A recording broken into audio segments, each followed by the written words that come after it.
The Hahnville Tigers are all set for this cross-parish rivalry against Destrehan.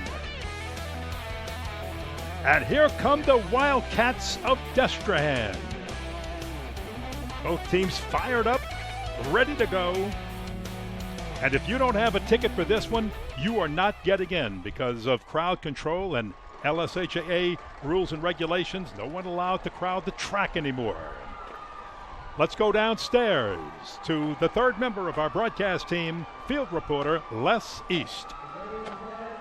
As you mentioned, guys, this is a storied series between these two rivals. Destrehan leads the all-time series 38-22-4, but since 1989, it's tied at 14 wins each. Even though it's even over that time period, there have been a series of streaks. Hahnville's had a 3-game winning streak and a 4-game winning streak. Destrehan is in the midst of its second 4-game winning streak.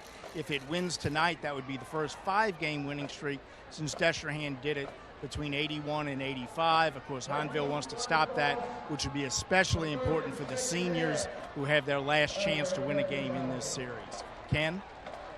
Thank you very much, Les. And the magic number is 4. Yes. So will Hahnville start a new 4-game win streak, or will Destrehan just make it a 5-game win streak and throw a monkey wrench in the whole thing? Beautiful weather for tonight's game, 84 degrees. Winds are minimal, partly cloudy, no rain today. It rained all around the area, showers around, cooling things off, making this just a great evening for football. The stands are packed. And I'm telling you, this place has been buzzing and hopping since they opened the gates. Well, now you see Coach Nick Saltafamaggio. He is in his 3rd year at Hahnville. And the Salt man has really done a wonderful job with this program. 20-9 overall, 9-4 last year. Last 2 years, he's gotten this team to the quarterfinals. And he thinks this year could be the year that Hahnville makes it back to the Dome since 2003. And, of course, Stephen Robichaux, my goodness, he has built a dynasty here at Destrehan. He is in his 14th year, and he just reloads. He never has to worry about a thing. He is just one of the best programs in the state. Hahnville won the toss. They deferred. Destrehan will be receiving. And Christian Mosley, the fine running back, is the deep man here. Thomas Rasco moves on the football, a big, tall, lanky kicker with a strong leg. He will send it very deep, and this one will be coming back out. It is an automatic touchback, breaking the play into the goal line. Well, as we've seen, and for our viewers out there, we always know that when high school football happens with Federation, they break the goal line. Coming out's going to be Cohen Grenier. I tell you what, he's had a great season so far in 3 games with 46 attempts, thrown for 468 yards and 31 completions. But the thing is, 0 TDs, Ken. 0 interceptions. That's the big thing. If you cannot throw the interception, don't hurt anybody.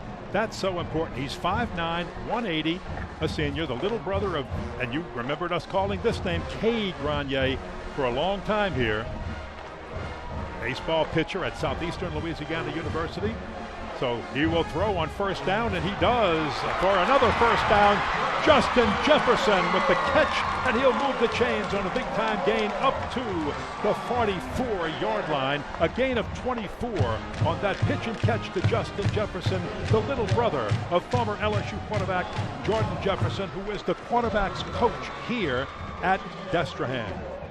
1st and 10. Another quick pass. Jefferson again. No, this time it's C.B. Anderson. And we might have our first flag of the night.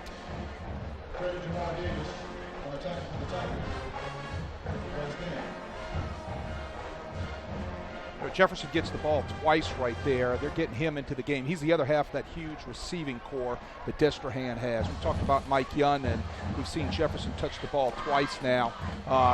Tremendous talent. Our referee is L.J. Strohmeyer.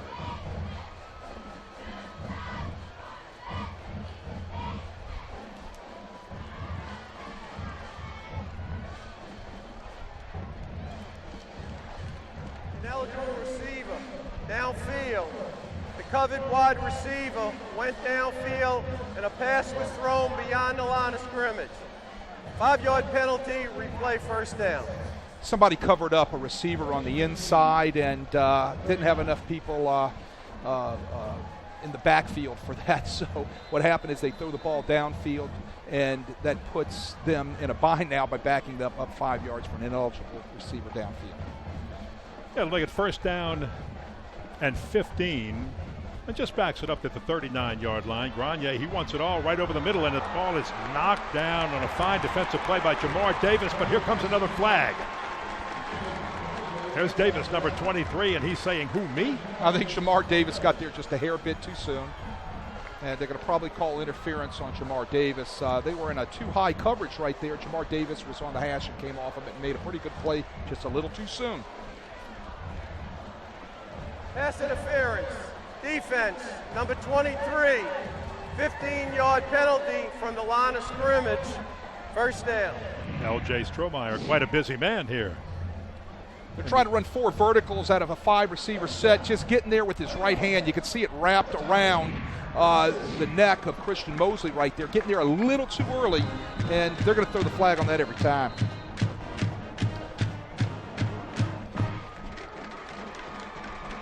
Well, let's see what's happening here. Wait a minute. So if the flag is there, from the line of scrimmage, right. Penalty mark from the line of scrimmage. Right. It should come from the line of scrimmage. It's 15 yards, but it's not an automatic first down anymore in high school football. It just gave them the first down by the yardage to move the sticks. At the 46-yard line, now on the Hahnville side of the 50. Grenier with play action. He will throw. It is complete. And we'll be looking at some offensive key players right now. That one to Mike Young. We've been waiting to see that young man who is returning from a hand injury. And we talked about him in the open. The other people we want to take a look at is, we've talked about Justin Jefferson, who has caught a pass, but boy, how about that number 23 when he runs? Christian Mosley, he's one of those great athletes that is a group of great skill athletes for the Wildcat. The thing is, he's going to have to get going like he is right there tonight. Look at Mosley right there, but hold everything because the flag is down back at the 39-yard line, so this one might be coming back, but if it is, that'll wipe out a long gain by Christian Mosley, who's got that explosive power. This one's coming back. I think the preliminary is going to be holding right there, but as I was talking about Christian Mosley. Offense, number 75, takedown, 10-yard penalty, spot of the 5, second down. Takedown, is it? Takedown. I tell you what, for L.J. Strohmeyer to call it a takedown, let's see if we can see it right here. You can see it right in the middle of your screen right there. Elijah Hayes just takedown. I think that's 2 points in wrestling. He's working on William Brown. But Ken, I was talking about Christian Mosley, who's running into your screen right there. What a great running back this young man is. He's already got 497 yards in 3 games already, and he's going to have to run well tonight to get the Destrehan running game going. And they'll slot him out like they're doing right now with an empty backfield for Grenier. Line of scrimmage now the 48. He wants that shot over the middle again, and this one is batted down and incomplete. It was batted down by Jamar Davis that time. No pass interference. Here are your key players we're keeping an eye on this Hahnville defense, and they've got some good ones, including Davis that you saw just knock that pass down. But how about the guy that pulls it all together, number 52? I'll tell you what, Trevon Honor. Talking to Chris Stroud this week when I went over to see some practice, he said this is the guy that is the man of the Hahnville defense. He's the guy that gets them lined up, he gets them moved around, he makes all the calls, he's extremely physical. Chris Stroud said, this is the man. Trayvon Honor, they call him Trey Honor. 3rd down, 12. And here's where Grenier can be very, very dangerous. He's running for the first down marker, and it's going to be very close. I think he's got it at the 35-yard line, and there's a late flag being thrown by the head linesman. A 13-yard gain, that's enough for the first down. Let's see what the penalty marker is. Well, it's thrown on the near sideline, on Destrehan sideline. The line judge, rather. That's right. The line judge threw the ball, threw the flag on the near sideline. We're going to see what the call is. Probably something on the Destrehan sideline for not being far enough back. Possibly the official ran into one of the coaches. So it could either be a warning or it could be a call for impeding the official on the sideline. because the play was going to the upside of your screen, the high side of your screen, the left side here, and the penalty was thrown by the head linesman right in front of the Destrehan bench. L.J. Strohmeyer will explain this one again. A very busy man on this opening drive by the Wildcats. Hahnville's offense yet to get on the field.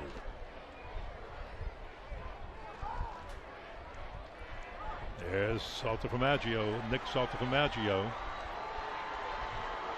Let's hear what he has to say. L.J. Strohmeyer. Sportsmanlike conduct on the home team's bench. That's a 15-yard penalty from the end of the run. First down. Also, we have a helmet off on number 43, Hahnville. He must sit out one play. Great explanation right there. The coaching staff probably got in the way of the official on the sideline, so that's going to get you an unsportsmanlike conduct penalty and back you up 15. First and 10 from the 50 now. Well, they got first down and lost 2 yards on that. The line of scrimmage before that was the 48-yard line. So because of the unsportsmanlike, they ended up getting a first down and losing 2 yards. So timeout called on the field. We're going to take one here also. 10:37 to play in the first quarter. No score. Hahnville on the opening drive of the game.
What, that was William Brown, the outside linebacker out of the 50 front or odd man front that Hahnville plays. He's unaccounted for, steps right up and just pelays Mosley right there coming out of the backfield. 6-yard loss. Second down, 16. Right now the Wildcats going the wrong way with the penalty and then the tackle for loss. Grenier trying to get it back on this throw. He throws and they'll get the first down and more, all the way down to the 35-yard line. Grenier on the mark as Justin Jefferson pulls in another one, and what a big game this young man is having right now.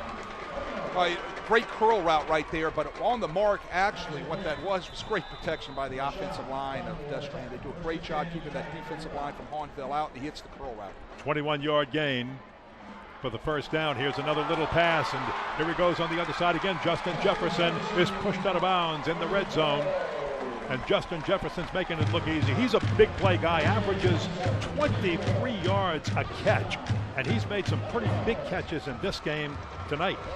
Well, on one side you got Justin Jefferson, on the other side you got Mike Young. It's kind of like name your medicine, and then you got C.B. Anderson in there, Carl Lewis, who are all speedsters and have great hands also. So they have a great receiving corps for the Wildcats. That was Jefferson's third catch on this opening drive. They'll keep this one on the ground, however, going to Mosley, and Mosley stood up at the line of scrimmage, gang tackled and pushed back. One of the first run options you've seen right there out of Destrehan on the night. You're going to see a lot of what are called RPOs, run pass options or run read options. Right there was a run read option. They were reading the down defensive lineman, number 10 coming off the edge right there in a corner blitz. He decided to pull the ball and give the ball to Christian Mosley. Chambers made to stop.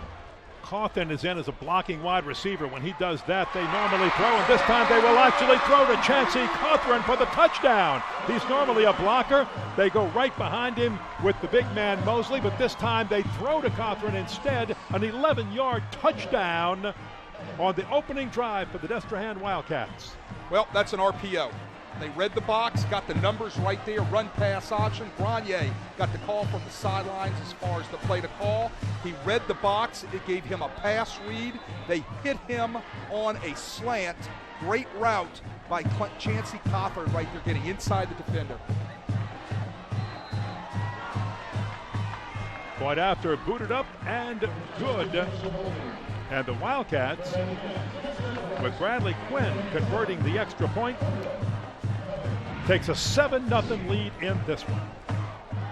There you go. He decides to disconnect the ball. He got a pass read from the box for the run pass option. He decides to throw the slant. His eyes are right there on that linebacker, and he could see that Cawthorn could get underneath on the slant, and he throws a perfect strike for the 6 points.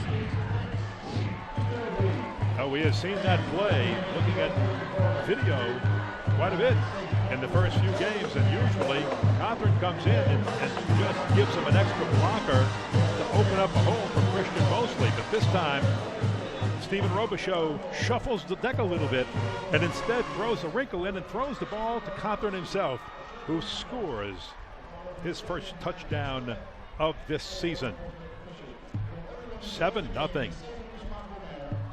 So the Wildcats strike first, and we have yet to see Anthony Puka Williams get that football on the field, but the Tigers getting set to kick it off. You know, talking to Steve Robichaux this way, he was definitely scared of Puka Williams getting his numbers, meaning his touch of numbers. They've got to get, meaning Hahnville, they've got to get him involved in their offense heavily right off the bat and make a statement with him. And there's a good look at that young man right there. As I said in the pregame show, he's one of the top Hahnville athletes ever to go through school there. And there's been a lot of good ones, Ken. Well, that was an 8-play, 80-yard drive. Took 2 minutes and 53 seconds. Ended with the 11-yard touchdown pass from Grenier to Cawthorn. 7-0 Destrehan. Short kick. They don't want Puka to get his hands on it. It'll come down instead.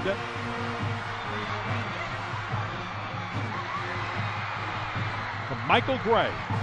And Michael Gray with a nice return all the way to the right side. Young man runs like a pro because he is the nephew of Nate Singleton. Well, I think it's a very smart play on the kickoff right there. They sky the ball over to Michael Gray. Great blocking right up there. He reverses his field and runs completely to his right, reverses it again. He's jumping around right there, and he's going to give the Hahnville offense great starting position for their first series. And that starting position is on the 46-yard line of the Tigers.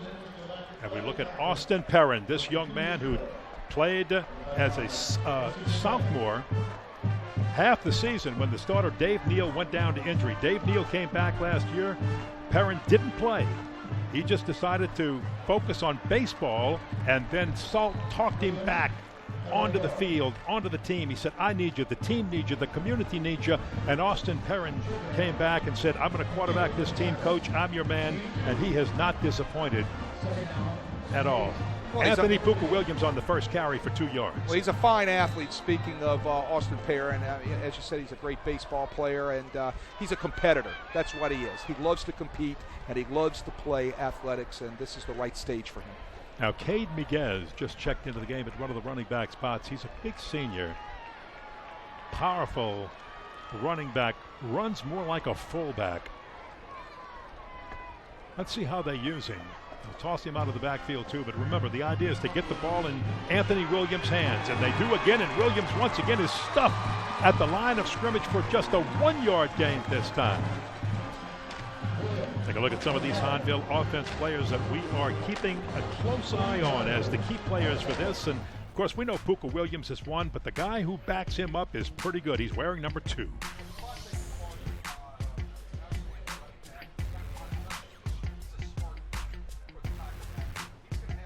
Most out of his carries tonight when he gets the opportunity to put his hands on the ball. We've talked about Anthony Puka Williams, Drew Jones, Southeastern committed, fine offensive lineman at center for the Hahnville Tigers. Hey, Hahnville needs a bunch. It's 3rd down and 8. There's the play action. There's the toss to Puka Williams, incomplete pass. And boy, I'm telling you, Puka was waylaid. He went down hard at the 45-yard line, shaking his head right now as if he's okay. Well, I think he got stuck in the secondary. The quarterback's ball got knocked down, and here comes the hit. You'll be able to see it right here. Hello. Get the number of that truck. That truck was Macon Clark. Macon Clark, exactly. Great hit, and it was all legal. He used his shoulder. Jefferson is back to return. Melanson to punt. Dalton Melanson. Gets a good one. It'll get a great Hahnville roll inside the 10, inside the 5, and be down at about the 2-yard line.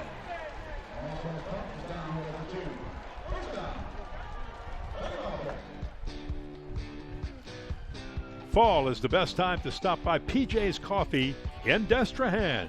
Try their pumpkin velvet ice and their pumpkin latte this season. PJ's Coffee in Destrehan, a New Orleans tradition. A 50-yard punt to flip the field for Destrehan. What a nice job by Dalton Melanson when this team needed a big play. They got it. Well, pinning them back here really helps your defense, gives you a lot of a lot of confidence back here. They're going to have to make something happen down here to be able to shorten the field for their offense. Way back at the 2, Grenier standing in his own end zone will just hand it. No, he'll keep it. We got to run around the right side. Grenier on a great fake. Fooled me on that one. I thought he was just going right to Mosley up the middle. But as we said, Cohen Grenier, the senior, is so dangerous in what he can do on the keep. And look at that fake. He was reading number 49 right there, the defensive lineman, William Brown, from the Hahnville Tigers. And he came down inside on the running back, pulls the ball on the option, and keeps it. 20-yard gain. First down again. There's a toss complete to Quentin Tarber, and Tarber tackled before going out of bounds. Clock continues to run as we near the 6.5-minute mark of this first quarter. I like what Destrehan's doing with the short passing game right here. They're spreading it to both sides of the field, to the short side of the field, to the wide side of the field. They're playing the number game with the RPOs and the read options. They're doing a lot of things to put your defense into a bind. Well, we've been talking a lot about Justin Jefferson on the catch. Grenier on a keeper this time, and he's caught in the backfield and stuffed by Colby Ambler, who got his hands around him. Big number 84 back there quickly. This is how you defense the read option. He's reading the last man on the line of scrimmage. Everybody takes their particular read, takes care of their assignment. They had somebody out on the pitch man. They had somebody on the quarterback.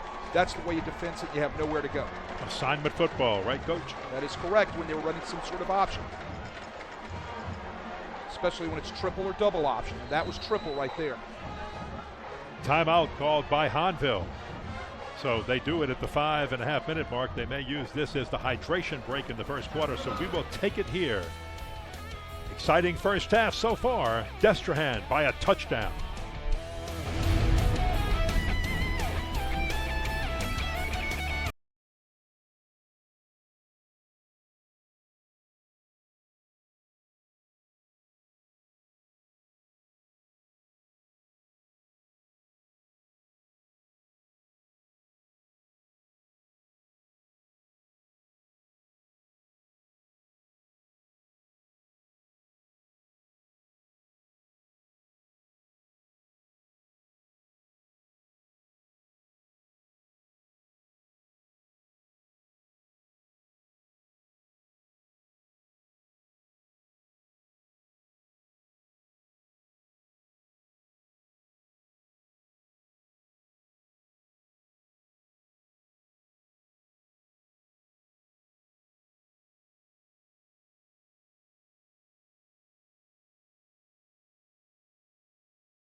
Been so impressive as he was last year. 3 rushes, 33 yards, 7 of 8 passing, 89 yards, and the touchdown pass. Here we go on 3rd down and 4. Grenier with the dive near the first down marker at the 34-yard line. He's got it. So the Wildcats move the chains again on the running and quarterbacking and leadership of Cohen Grenier, a 6-yard gain. That's read power football right there. They wrap the backside guard around on the power play. Grenier reads the last man on the line of scrimmage, pulls the ball, sticks it up inside for a nice gain in the first down. This time they go to Mosley as a running back. Tries the left side, running behind Dakota Tarbett and Jacob Ralser on his offensive line for a few yards. One thing that and as you look at Kristen Mosley's season numbers, very impressive. He, of course, has gone over the 500 mark now in this game. 6 TDs rushing this year. Good mix of the air and running game. Jefferson on the left side, and he's got enough for a first down, so that'll move the chains again. Take that back. That's C.B. Anderson. Nope, it's Jefferson. It is Jefferson. I bet. No, it's my bad. My fault. Saw the wrong number. That's Jefferson again. You get those single digits out there, and as old as I am, Ken, those eyes just don't work as good anymore. But there's a good look at Jefferson right there, and I tell you what, they have a fine receiver group. Jefferson has been so potent this year. How's this on a little flip coming around to John Emery? First time he carries the ball with a little bit of a razzle-dazzle there, and he's very close to another first down. A gain of 11. He's got it. Steve Robichaux is extremely high on John Emery, Ken. He's a sophomore, and Steve Robichaux says he's going to be the next big thing coming through Destrehan high school football. Now watch, you've got Mike Young and Justin Jefferson at the top of your screen, both of them. And here's the quick give to Mosley. Mosley over the left side for a few more. You know, Destrehan's picking up the tempo right now. They're really trying to get extra snaps here within 4 minutes of the first quarter. They're trying to also wear down that Hahnville defense a little bit, and they've picked up the speed of their offense. And while doing all of that, looking at 2nd and 5, they're keeping Anthony Puka Williams off the field. Play action, whistle blown dead, flags down. Hey, while they sort out the flag, think of this for Justin Jefferson. He's got the size, 6'3", very much like his brother Jordan Jefferson. In the first week against Slidell, he caught 7 passes for 186 yards and 2 touchdowns. Here's L.J. Strohmeyer. Legal substitution, defense, number 50, 5-yard penalty, previous spot, 2nd down.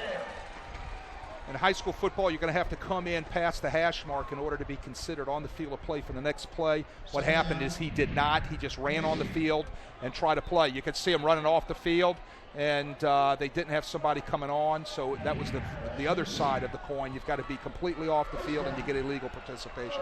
So it's two sides, either coming on or coming off. There's a good look at your penalties right there. You can see what's going on as far as that yellow flag being on the field. There's a lot of them so far in this contest. It does give the Wildcats a first down. Fake to one player, then give to Mosley. Mosley going left, no one fooled there. And the guy who plays the Tiger position, he's all over the field. Elgin Collins makes the stop. Elgin Collins stays at home, does a nice play on the counter. That's Destrehan's version of the counter, bringing the motion from one side to the other and giving it back to Mosley against the motion. Great play right there by Connors. Get back to Jefferson in just a moment and what happened after that big game against Slidell. Throw over the middle. That one's caught by Mike Young. And again, you've got Jefferson and Young. You've got 2 of the top receivers in the state of Louisiana catching passes left and right. Mike Young for 18 and another first down. Mike Young runs the post route. Grenier puts it right on the numbers. That's another run-pass option. He got pass as his numbered read, and he pulls the ball out of the running back's belly and delivers the strike. Mosley breaks one tackle in the backfield, but not the second, and he is brought down on a double tackle by Devin Williams and Elijah Brent. All right, I tell you what, defense snuffed that one out real quick. Had linebackers all over the play real fast, had nowhere for Mosley to go. That's the way they're going to have to play defense tonight against the running game of Destrehan if they're going to be successful. 3-yard loss on that one, 2nd down. 13, here's the top, wide open, and he dropped it. Just maybe too wide open was Quentin Tarver, the sophomore. All he had to do was catch that one, turn around, and he would have been inside the 5 at least. He's going to want that one back. Puts it right on the numbers. You can see the great pass on the little out route right there. Bang. He knew it right there. I'll tell you what, that's when I'd bring him over the sidelines. I'd take those gloves off. Yeah. There you go. Everybody wants to wear but you know gloves. what? I'm old school. Because So the NFL I'm old school. I don't know if that works anymore today. Third down. 13. Look at the time all day to throw it, and he does, but good coverage, and it was a low toss intended for Jefferson.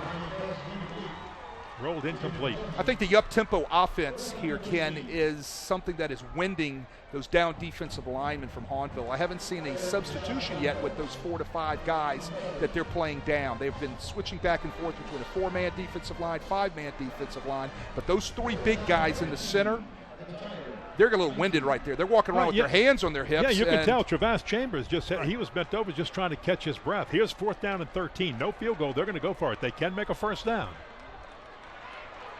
Grenier in trouble from behind, and he is smothered and dropped at the 20 for a loss of a yard. And Destrehan will turn the ball over on downs as the Hahnville offense holds. Tell you what, that's a coverage sack, Ken, right there. Great job by the secondary for Hahnville. You get a good end zone shot. Everybody's covered up. Grenier's looking, nowhere to go. Moves to his left, moves the pocket a little bit, and then there you go. But it's the coverage that did a great job for the Tigers, and that's a big, big play for that defense. Well, look, 2 minutes and 22 seconds to play in the first quarter, and Hahnville's offense has run 3 plays up to this point. They've only had the ball for 3 plays, couldn't convert a first down. They had to punt. So you know there's a sense of urgency on this drive. Their defense got them out of a hole just now and stopped this very powerful Destrehan offense. Now it's time for the offense to get going behind Austin Perrin at quarterback. They're going to put the hands in, or the ball into the hands of the running back. And that is Devontae Clark, seeing his first run, his first action, and picks up 9 yards on his first run of the game. Nice pickup right there by Devontae Clark. He's going to run the outside zone stretch. Gets his shoulder pads vertical right there. When he sees the mountain, he runs into the wall, climbs the mountain, gets his shoulder pads north and south, and picks up 9. Nice pickup. We talked about him as being one of the players to watch because we knew Anthony Puka Williams was probably going to be at least focused by the defense to try to take him out of that game. So sometimes you got to put the ball into the hands of somebody else. Clark turns the corner trying to pick up the first, and he is denied that. So it'll be 3rd down and inches for Hahnville, who has to move the chains to keep it going. They can't finish this first quarter with only 6 plays from offense. Devontae Clark, good numbers on the season. Well, he's a solid running back, and I said before the game, he's going to have to make the most of his carries because we know what Puka Williams can do. But I tell you what, Devontae Clark is a solid running back. He has got to help this offense tonight. Quarterback sneak by Austin Perrin, just pushing forward, and the senior gets the first down, moves the chains at the 31-yard line of Hahnville. That's what the Tigers needed right there. They just needed to get that initial first down of the game and now try to garner some momentum. They've got a very explosive offense that has not been able to find its rhythm because they just haven't been on the field enough here in the first quarter. At the 31-yard line. Perrin, patient, scrambles, throws. As a man on the far side, up to the 40-yard line, just short of the first down, and that's Jamal Byrd, the little brother of LaRon Byrd with the Carolina Panthers of the NFL, just got put on injured reserve this week. Tell you what, great job right here by Austin Perrin, getting out of a situation, finding Byrd on the sidelines, dumping the ball off to him. Not a very good job tackling over there by all of those crimson jerseys of the Wildcats. Sets up a second and very short. Good target, Byrd at 6'2". He's got that height you like in those receivers. And the first quarter clock has ticked down. That is the end of 1 quarter of play. And after one, it's been a lopsided time of possession in favor of Destrehan. But it's only a 7-0 lead by the Wildcats over the Hahnville Tigers in this big rivalry of St. Charles Parish.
Hahnville with the football as we start the second quarter here at Wildcat Stadium in Destrehan.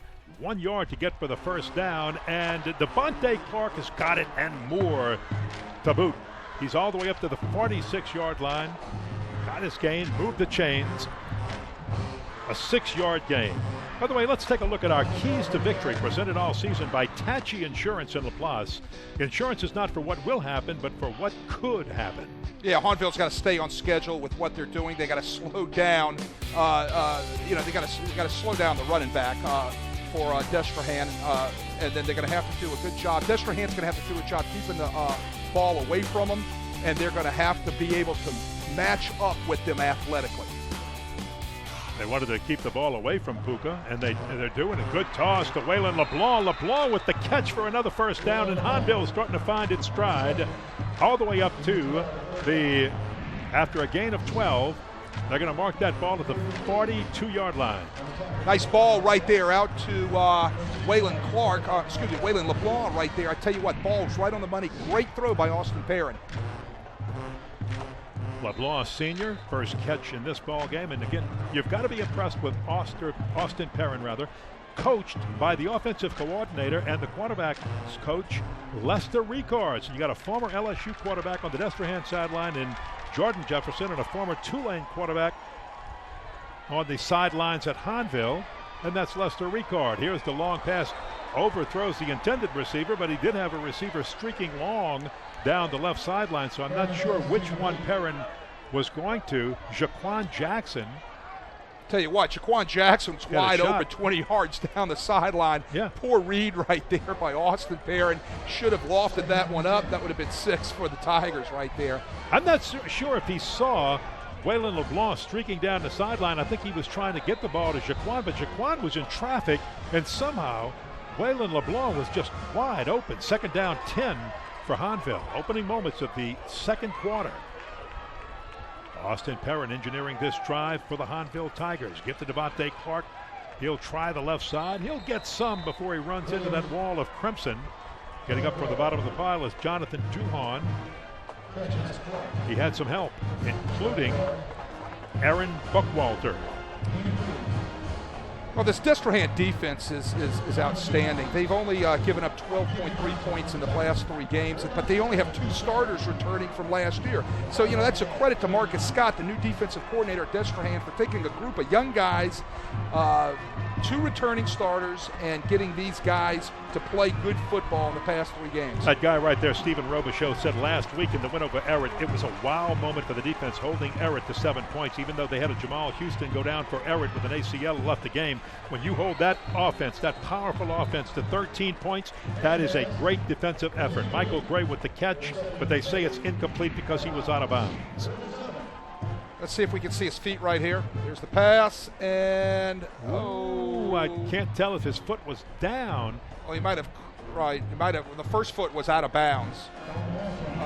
First foot was down, out of bounds. Possibly, couldn't really tell from that angle. But Marcus Scott. Steve Robichaud is right. Marcus Scott is working for a guy that's an outstanding defensive coordinator in his own right. And it's tough to be the defensive coordinator under a guy that's a defensive emphasized coach. And that's Marcus Scott is one of the best ones there is in the state. Justin Jefferson calls for the fair catch and makes it off Dalton Melanson's 23-yard punt. So it's still 7-0. Those guys in crimson right there, the Destrehan Wildcats with the lead.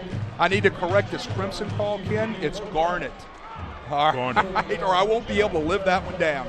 So Florida State wears Garnet. Right. I've said crimson once. It's I was following Garnet. your lead. So that's on me. That's my fault. It's definitely Garnet and Gray. 2 possessions for the Tigers, 2 punts, but they had a drive going that time. Now Destrehan, their 3rd possession of this football game with a 1-touchdown lead, 7-0. They're going to keep it with their fine running back, Christian Mosley, who goes straight ahead. That was a give read right there for Gagne on the run option right there. So he gives the ball, does a nice job making sure that it's seated inside the running back's belly, which was Mosley right there. Haven't said much about this Destrehan offensive line yet. The offensive lineman, the center, number 68, Gil Menino, Steve Robichaud told me he was the player of the week last week for him in the rain. Trying Mosley wide, and he stretches that defense out, but it's well played, and Justin Jefferson and help was there to make a stop. Tell you what, great play right there. You can see a good look right there. I was talking about Gilmino. He's just come up on our screen. Great look at the center right there. Steve Robichaud said he put the ball on a couple of deep snaps last week right on target when they had to punt with a wet, sloppy football when it was raining all night. 3rd down, 7. Wildcats have not been held to a 3-and-out in this game. It's going to go long. And there's Justin Jefferson with the catch on the left side. I'll tell you what, he high points that ball. Why is that beautiful? We'll get a good look at it right here. Great throw right here by Grenier. Woo! High points the ball right up there, comes down with it. I'll tell you what, he's a big-time receiver. Well, he's a big play man, as we said before. That's a 32-yard gain. And just when this Hahnville defense thought they might be able to force a 3-and-out, Jefferson comes up with a big play. Grenier looking again. This time throws it very low. He also missed his read. Yeah. he had a touchdown. The Hahnville defense jumps the short route, and they have the second receiver on the inside route popping straight wide open down the field. Grenier wants that one back. But that's Mosley coming out of the backfield, and I don't know if anybody picked him up coming out of the backfield. I guarantee you they'll call that play again. They'll try that play again. Grenier 11 of 15, 158 yards, and the touchdown. Here he goes on 2nd down and 10. Ball pops out of the arms of Justin Jefferson, thrown a little bit behind him. He tried to get it, bounced out. Lucky it wasn't intercepted. Trying to throw the underneath jailbreak screen, and that's the same play I think they just ran. The inside receiver works down the field, and the quarterback's supposed to read that. Read the coverage, and if the coverage lays off, you go to the jailbreak screen. If the coverage jumps the jailbreak screen, you go down the field for the vertical route and the touchdown. Right there, he went for the jailbreak screen to Jefferson. Now is Grenier looking for Jefferson, who has 5 receptions for 99 yards in this game. No, he'll go to Mosley, try to run it up the middle. And Mosley stood up, pushed back. That's big number 90 right there making that play. Lincoy Reynard, the tackle leader for the Hahnville Tigers, 6 foot, 220 pounds. Excellent football player. Watching him practice last week, he's got great quickness, great hands, and he's very strong and physical. But I tell you what, that's a good matchup tonight between the Destrehan center, Gilmino, and Lincoy Reynard that will be playing at the nose tackle most of the night for that Hahnville defense. That's going to be a great matchup. Bradley Quinn in the punt. He's a senior punter. Waylon LeBlanc stands back only at the 25 just in case it's not a punt. Just in case it's a fake flag down.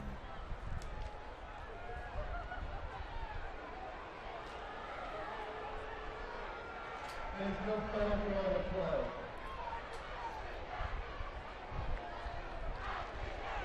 If you're injured on Friday, the Ochsner Sports Medicine Institute is open on both the North and South Shore for Saturday morning clinic. Ochsner Sports Medicine, the region's most comprehensive sports medicine services. Let's try it again, Bradley Quinn. Punting, if he does, to Waylon LeBlanc. He gets a good foot into this one. LeBlanc, fair catch at the 17-yard line. So once again, the Tiger defense holds after a 29-yard punt and has the football for the 3rd time tonight with 7:48 to go in the first half. Well, I know Chris Stroud, the defensive coordinator over at Hahnville, is extremely excited right now because his team has stepped up with a fast-paced offense, and they've slowed down that explosive Destrehan, offense. So he's got to be over there pumping his guys up and telling them, keep playing hard.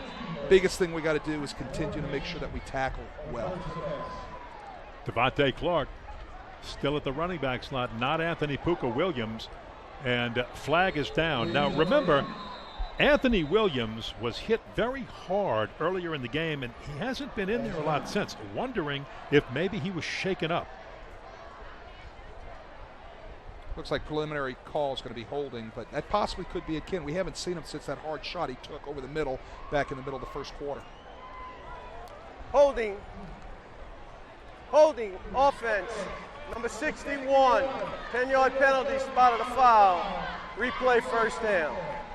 Let's go downstairs to Les East with more on Austin Perrin, the fine quarterback for Hahnville.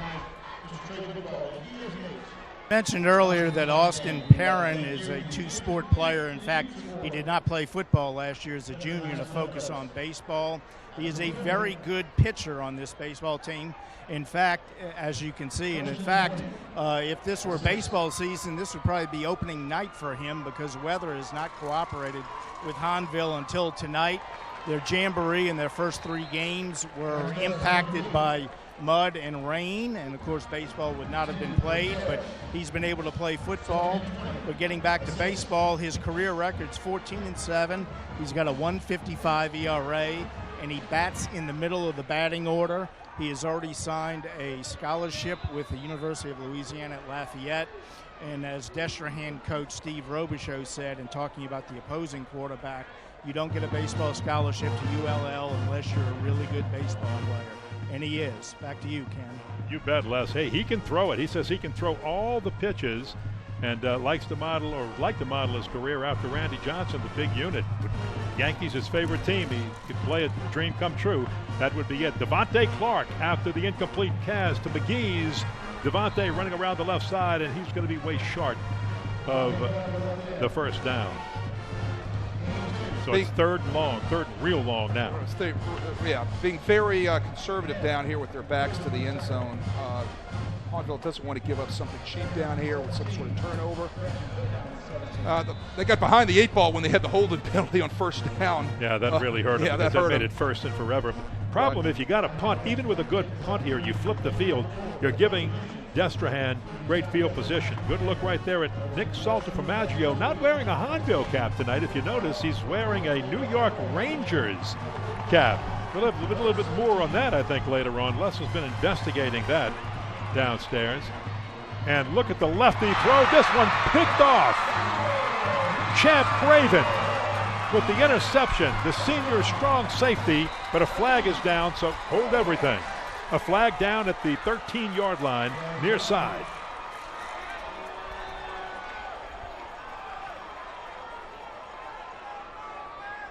L.J. Strohmeyer getting the call.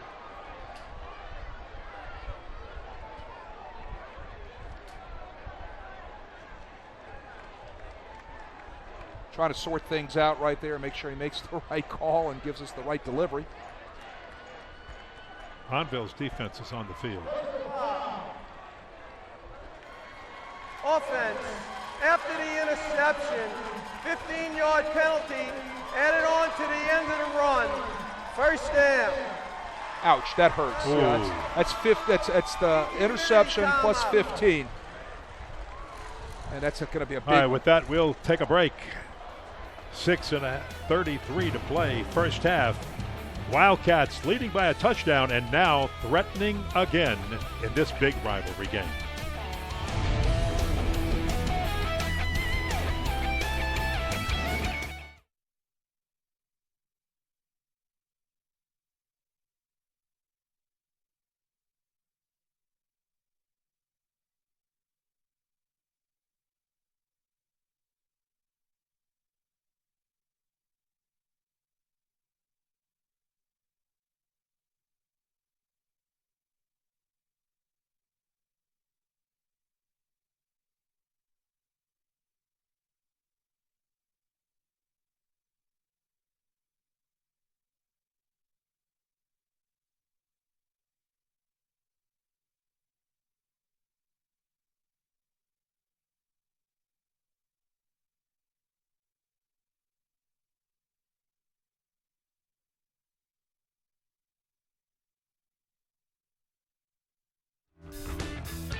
Another look at the interception right here.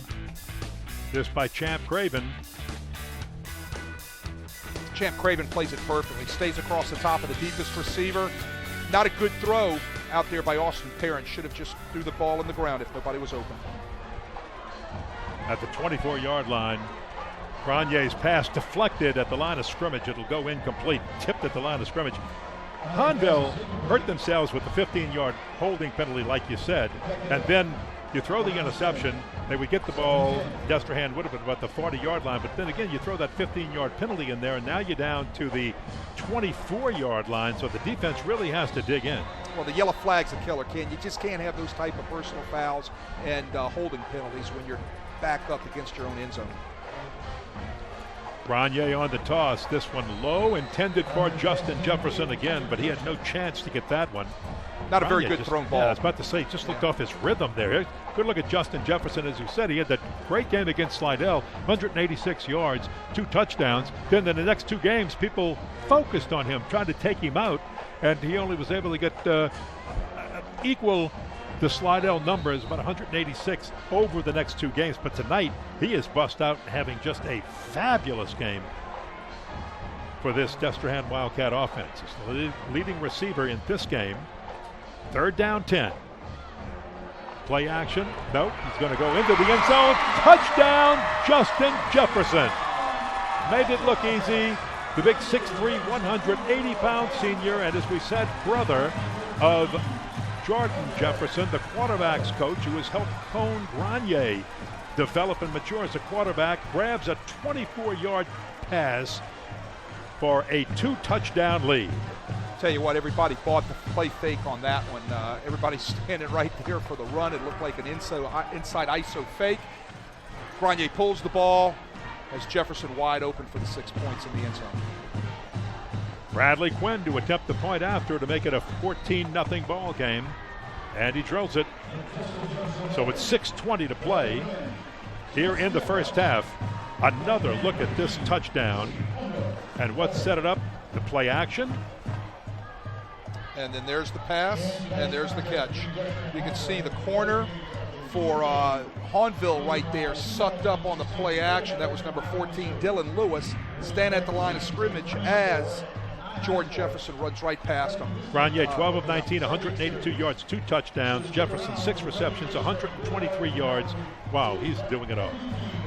Time now for Traditions, presented by Joseph A. Bank, the new tradition since 1905, with locations downtown, in Metairie, and in Mandeville.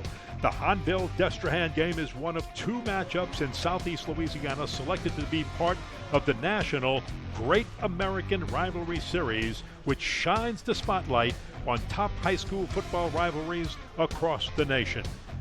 Guess which one is the other? I think I've been a part of that one before. Coming up next week, Holy Cross Jesuit. We'll be talking about that in just a little while. Boy, these 2 big rivalry games back-to-back. How much fun is this? 14-0. Destrehan with the lead. A 3-play, 24-yard drive. Took only 13 seconds because of the interception, and they were aided by the big personal foul penalty Destrehan was. Well, I'll tell you what, we haven't seen Anthony Puka Williams since the midway through the first quarter. I wonder if we're going to see him out here on this series. He took a hard shot right across the middle, and wondering if there's any type of injury that he could have sustained from that, but we definitely haven't seen him tonight. Cody Ambler made that fair catch of the kickoff, and again, Destrehan making sure they're not kicking it to anybody. That's Williams, and he looks to be limping a little bit. He's walking gingerly. Looks like he's walking really soft. Got hit on the 3rd offensive play from scrimmage, and we haven't seen him since. He's working soft on that left ankle or left knee. Very, very soft, very gingerly. Flags down right here on the snap of the football on 1st down. Here's LJ. Had a busy night tonight for a referee. False start. 73 offense. 5-yard penalty. 1st down. As good as this Destrehan defense is, even though they're young, and as good as they're playing right now, you can't keep putting yourself behind the chains at 1st and 15. 5 penalties, 51 yards for Hahnville. Destrehan 3 for 41. You can see the illegal procedure right there on your replay. Can't get behind the chains in a big game like this. Now they're behind the chains on 1st down and 15, and nowhere to go. for the Hahnville runner. You get a question as, all right, you're Hahnville, you come into this game, you know you're counting on somebody like Anthony Williams, Cooper Williams. He goes out on the third play of the game. He's injured. He's shaken up a little bit. That can deflate a team. Well, injuries are part of the game. He's going to have to make sure that he tells those guys on the boundary to keep playing hard, and they're going to have to get something going with Devontae Clark, which is a very capable running back. What they've got to do, Ken, is they're going to have to do a better job up front with their offensive line. Perrin will keep it in the air, going left side with the screen. And that's caught by Waylon LeBlanc, but it's short of the first down. Made up the penalty yardage and a little bit more, but it's going to be 3rd down and 6. Long way to go for Hahnville. Yeah, it puts them in 3rd and 6. Good look at Lester Ricard right there. Just to interrupt you for a second, because Lester Ricard, former Tulane quarterback, had a little stint in professional football, now working right here with the Hahnville team. Coaching quarterbacks and is the offensive coordinator. That's right. 3rd down, 6, going back the other way again, and that is caught on the far sideline, but it's going to be just short of the first down by Jamal Bird. Well, we get back to the penalty situation in the 3rd and 6. Here's a good look at the replay. Good catch, good throw right there. Bird makes a nice catch. Just winds up a little bit short. But what happens is... Well, he got it with the second effort. They gave him the second effort. Forward progress. He got it, came back. So they had to work hard to get that first down because they put themselves in a bind with that first down illegal procedure penalty. 4 minutes and 43 seconds to work with it in the first half. Grenier goes right over the middle. It's bobbled, caught, fumbled. No, it's incomplete to Devontae Clark coming out of the backfield. Hustling down the field was Kieran Webb, big defensive lineman who had to play 3 snaps back, big 6 foot, 285-pound senior. Love to see those big defensive linemen trailing plays and hustling after the pass after it's thrown. Make sure you're getting down the field. Good look at Lester Ricard right there, as Ken was talking about a few minutes ago. Fine offensive coordinator for Hahnville. Fine career at Tulane. Spent a little time in the NFL, the CFL, the Arena Football League, and been coaching Mr. Grenier, who just got absolutely smothered by Jabriel Fields. Jabriel Fields was right there, so was Tyreek Rogers. Tyreek Rogers, yes. Had a nice little blitz going on right there. Destrehan, you'll see it on our film right here. They'll coming through. There's Tyreek Rogers right there. Oh, yeah, Tyreek gets him first, and here comes Jabriel after. And then Jabriel Fields coming in after to clean it all up. Nice job right there on the blitz. Now, Tyreek Rogers, I have him circled on my chart as a guy to watch as an outside linebacker because he can do just that. Forcing a 7-yard loss, 3rd down, 15. Big play needed. Perrin's going to run himself. He'll be way short of the first down, but at least gives the Hahnville Tigers a little breathing room out to the 39-yard line. Nowhere to go with the ball. Destrehan with 3rd and long comes on with their nickel package. 4 down linemen, 5 defensive backs. Everything's covered up in a 2-high secondary. Basically look like halves to one side of the field, quarters to the other side, where they're playing force to the other opposite side of the halves. Nowhere to go right there for Perrin. So Justin Jefferson back at the 31-yard line. Dalton Melanson has had a couple of booming punts for Hahnville. Low snap, but there was no rush. Had a lot of time. Jefferson catches an end-over-end kick, looking for some room. He is deceptive, but not this time. Gang tackled at the 35-yard line. So we'll take a break. 3:01 to play in the first half of this big rivalry. Destrehan cruising by 2 touchdowns.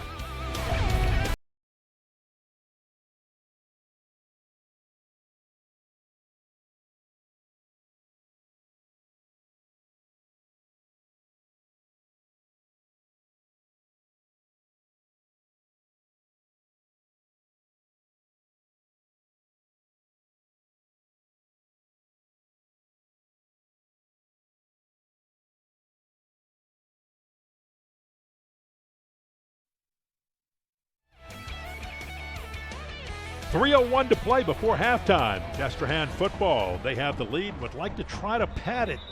Flags down before the snap procedure.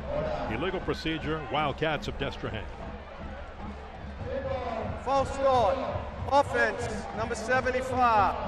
5-yard penalty, first down. L.J. Strohmeyer announces one more penalty. We'll just let him come up here and join us in a booth because he's been on his headset about as much as you and I have been on ours tonight. Well, his arms hurt with all the calls he's having to make as far as the signals are concerned. They got Elijah Hayes that time, big right guard, 6'2", 310, going a little quick. I think Elijah was the guilty culprit on the takedown earlier in the first quarter. Look to the right, then throws to the left. Look at Jefferson with the reach just off his fingertips. He couldn't get it.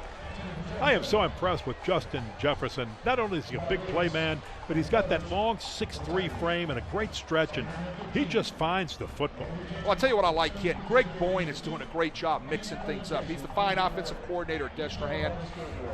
Right there, he's going to take a shot. Took a shot in second and long, trying to pick something up, thinking that he's going to get a chance to get something back on second down right here. But we're not even at halftime yet. He's got 6 catches, 123 yards, and a touchdown. Yeah, I mean, like I said earlier in the game, he's a part of that huge receiving core that Destrehan has, and he's having an excellent night so far. Yes, and he is Jordan Jefferson's little brother. Lots of time all day to throw the football, and there's the catch by C.B. Anderson.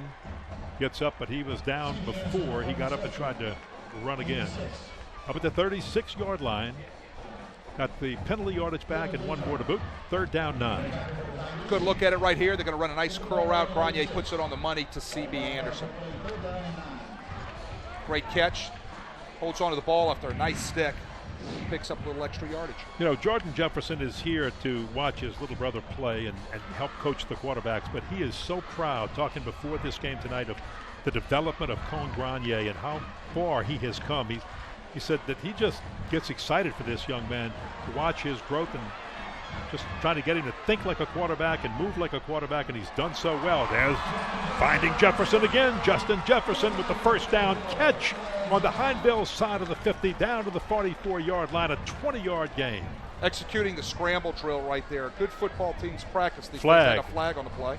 Ineligible downfield, offense, number 68. 5-yard penalty, replay 3rd down. That's our center. Justin Gilmino having trouble with his name. We practiced that one early. Right, we did practice it, and it's on me. He was downfield, but that's going to happen on a scramble. But I'm getting back to the scramble drill because that was really nice execution of the scramble drill. Offensive coordinators practice that once a week. When everything breaks down, you run to open spots, you come back to the quarterback, and that's what Justin Jefferson did right there, even though the lineman was downfield. 3rd down. 14 to go. Nice move by Mike Young, but he's going to be tackled way short of the first down. Let's go downstairs to Les East for more on the Jeffersons and find out if they truly are moving on up.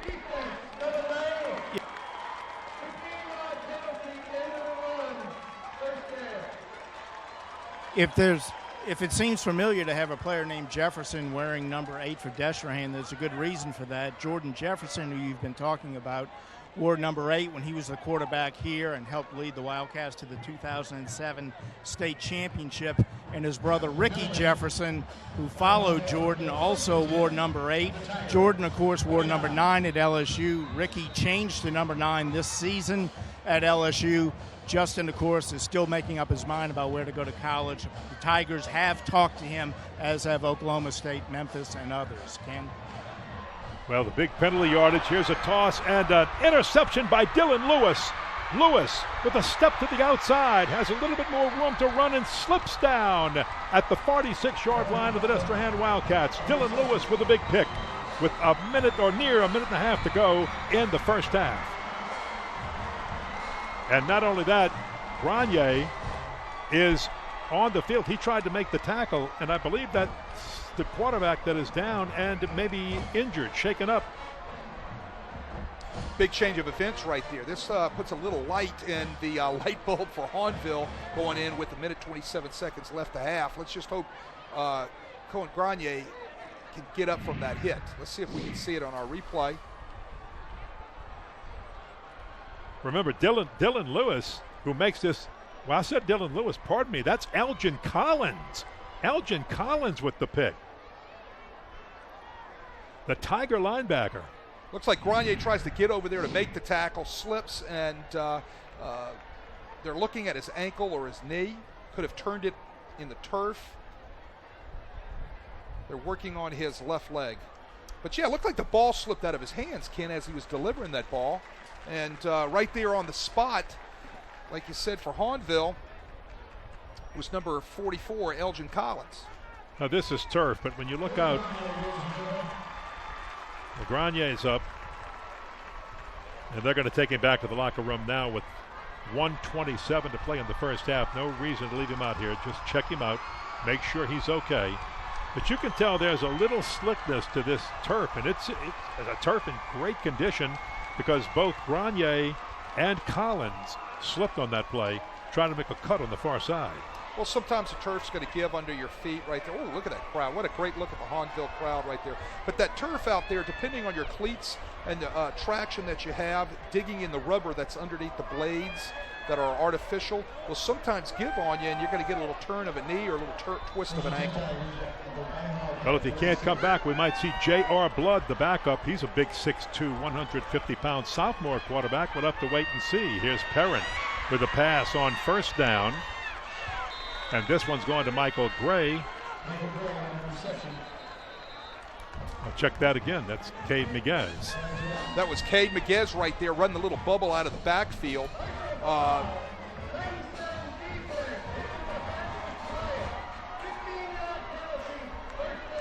Had a 15-yard personal foul. We heard L.J. Strohmeyer talk, tacked on to the end of that play right there against the Destrehan defense. Good look right there at Miguez. They run a little bubble out of the back. They dump it off to him. But the big play here, or the big, is the tack on of the 15 yards, which puts Hahnville down at the 30-yard line of Destrehan. They have not used Cade Miguez up to this point. He's a good, sort of a mid-size, hard runner. Here's your first down play. Perrin with a big roll to the left side. The lefty throws on the run. It's a diving attempt. Did he get it? Flag down. Oh, wow. Tell you what, it's getting chippy out there right now. Possibly a late hit right there by Destrehan, or possibly a holding call. I think our prelim is going to be a holding penalty on the offensive line of Hahnville. Let's see what our official has to say here. L.J. Strohmeyer. Holding, offense, number 2, 10-yard penalty, spotted a foul. First down. Well, it is because Nick Saltaformaggio on the far side was pleading his case with the officials. Let's see if we can see number 2 on the edge. There's your hold right there on the edge. Let's see if we can have the Devontae Clark. Close late hit right here. Oh, I don't think that was very late, but I tell you what, from up here, it could have been a little bit late, but you saw Devontae Clark on the hold. 1st and 24. Play action. Throw to the inside, incomplete, intended for Michael Gray. A little too high and almost picked.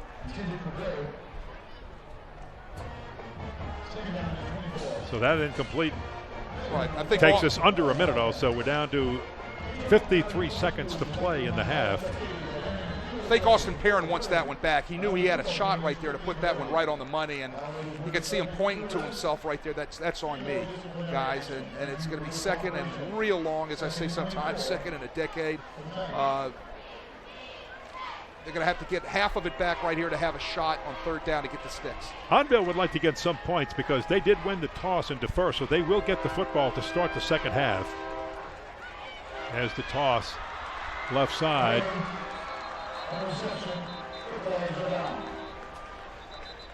I think we're going to see Well, they got some of the yards back by Michael Gray. Flag is down again, though. Here comes LJ, part of our broadcast team tonight. He's been on mic so much. LJ Strohmeyer. Illegal formation, offense, 6 men on the line. 5-yard penalty, previous spot, replay, second down. Got to have 7 on the line, illegal to have 6. I mean, too many people in the backfield. It's going to back them up again. Still will bring up 2nd down. The key here is they've got to get half of it back to take a shot on 3rd down. They've been going to Michael Gray a lot, as we said earlier. That is Nate Singleton's nephew. Nate Singleton, the young man who played in the NFL, won his Super Bowl ring with the San Francisco 49ers in New Orleans. He's got two nephews. Son's playing at Cal now after playing here, and Perrin just has to throw it away. Great coverage right there by the Destrehan secondary. Nowhere to go with the ball for Perrin, so he gets out of the pocket, gets rid of the ball, throws it out of bounds because it's going to bring up third and extremely long. It's just the penalties have put them in tough situations all night.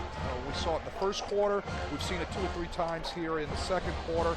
You just can't have the penalties that are going to put you way behind the chains, get you off schedule, which was one of our keys tonight. They needed to stay on schedule. Thomas Roscoe can probably kick one from 30 or 40 from the 30-yard line, but they've got to get him close, and you're going to see sort of a prevent, to use an old term, and not give up the big play. They'll give up 15 or 20. That keeps Hahnville out of field goal range. Perrin with a big rush will have to scramble, escapes, still going and steps out of bounds on the far side wisely, stopping the clock with 28 seconds to play in the first half. That's number 7, Jay Stroud, flushing Perrin out of the pocket. Jay Stroud is an outstanding defensive lineman. Believe it or not, he's the defensive tackle leader for the Wildcats, and he's also their sack leader. They've done a good job, Hahnville has, on Jay Stroud so far tonight. Right there they didn't, though. Jay Stroud really got after him and pushed Perrin out of the pocket. Nowhere for him to go. It's going to force him into a punt. Yeah, this is 4th and 23. So you might as well punt it away with 25 seconds or so to go in the half. Takes a left-hand turn, goes out of bounds inside the 20-yard line. They'll mark it at the 17, 21 seconds to go. Likely that Destrehan would take a knee and take a 14-0 lead into the halftime locker room. But let's see. I've guessed this wrong many times before. Well, they're going to bring out the young quarterback, J.R. Blood, a sophomore, 6'2", 150-pound backup for Grenier, as we saw Grenier leave the field and head to the locker room after his interception. Good arm, good height with J.R. Blood, just not much experience. He's a sophomore. He's gotten into a little bit of action in mop-up situations earlier this year, but not much. So they'll take the knee and let the first half clock run out. And the Wildcats will take a 14-0 lead into the halftime locker room in this big rivalry of St. Charles Parish. At halftime, Destrehan leading the Hahnville Tigers by 2 touchdowns. We'll be back with our halftime show right after this as we take a look at the second touchdown for the Destrehan Wildcats. Grenier to Justin Jefferson.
Welcome back to Wildcat Stadium in Destrehan for this big rivalry game of St. Charles Parish, the battle for the parish between Hahnville and Destrehan at halftime. Destrehan up 14-0. Ken Berthelot along with Wade Kaiser, Les East down on the field, Tommy Cooper in the booth, and our great WHNO TV crew who has brought you some fabulous pictures. You're looking at the Desty Darlings at halftime. And your thoughts on the first half? The first thought has to be the fact that we haven't seen Anthony Puka Williams. Well, he took a hard hit in the first quarter. We haven't seen him since that hit. Hopefully we'll see him in the second half. But I'll tell you, one big thought I got right now is Hahnville is still in this ball game, but they've had tons of penalties, and we'll talk about that a few minutes with the stats, but those are things they've got to clean up and take care of right now. You know, Destrehan would like to have a couple of opportunities back, which they kind of wasted, but their defense is playing real well right now. I love the way this young Destrehan defense is playing. No, as we look at the highlights, one thing you'll see right off the bat is a wide receiver who normally is a blocking wide receiver only in short yardage situations to open holes for Christian Mosley. Number 12, Chancey Cawthorn. They throw to him this time. Well, it's an off of a run-pass option, and Cawthorn catches a nice patch. And then you got a great pass catch right here by Jefferson down the boundary. Awesome Tiptoed, catch. yeah. Tiptoed to stay in bounds. And then you have the interception where Hahnville's backed up against their own goal line by Champ Craven coming up with a huge reception. And then the touchdown, 24 yards to Justin Jefferson. And as you said, that last touchdown was because, again, penalties hurt Hahnville. They backed themselves up. Then the interception, then another penalty after the interception, a personal foul, gets you in a lot of trouble. Let's take a look at the stats. Well, you can see that right now, 7 for 70 on penalties, but it's when they've come, and they've been big ones, 15-yarders. That's put them way behind the chains. Look at the turnover ratio right there, 1-1, one takeaway by each team, 2 overall. And you can see the total yardage right there, the job that the Wildcat defense is doing on this potent Hahnville offense without Anthony Puka Williams. Wow, does Anthony Puka Williams mean that much to this Hahnville offense? And the answer might be yes, he does. So take a good look at the stats there. We'll see what happens in the second half. We will take a break. Destrehan leading 14-0 over Hahnville. Back with our third quarter right after this.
scrimmage for Hahnville.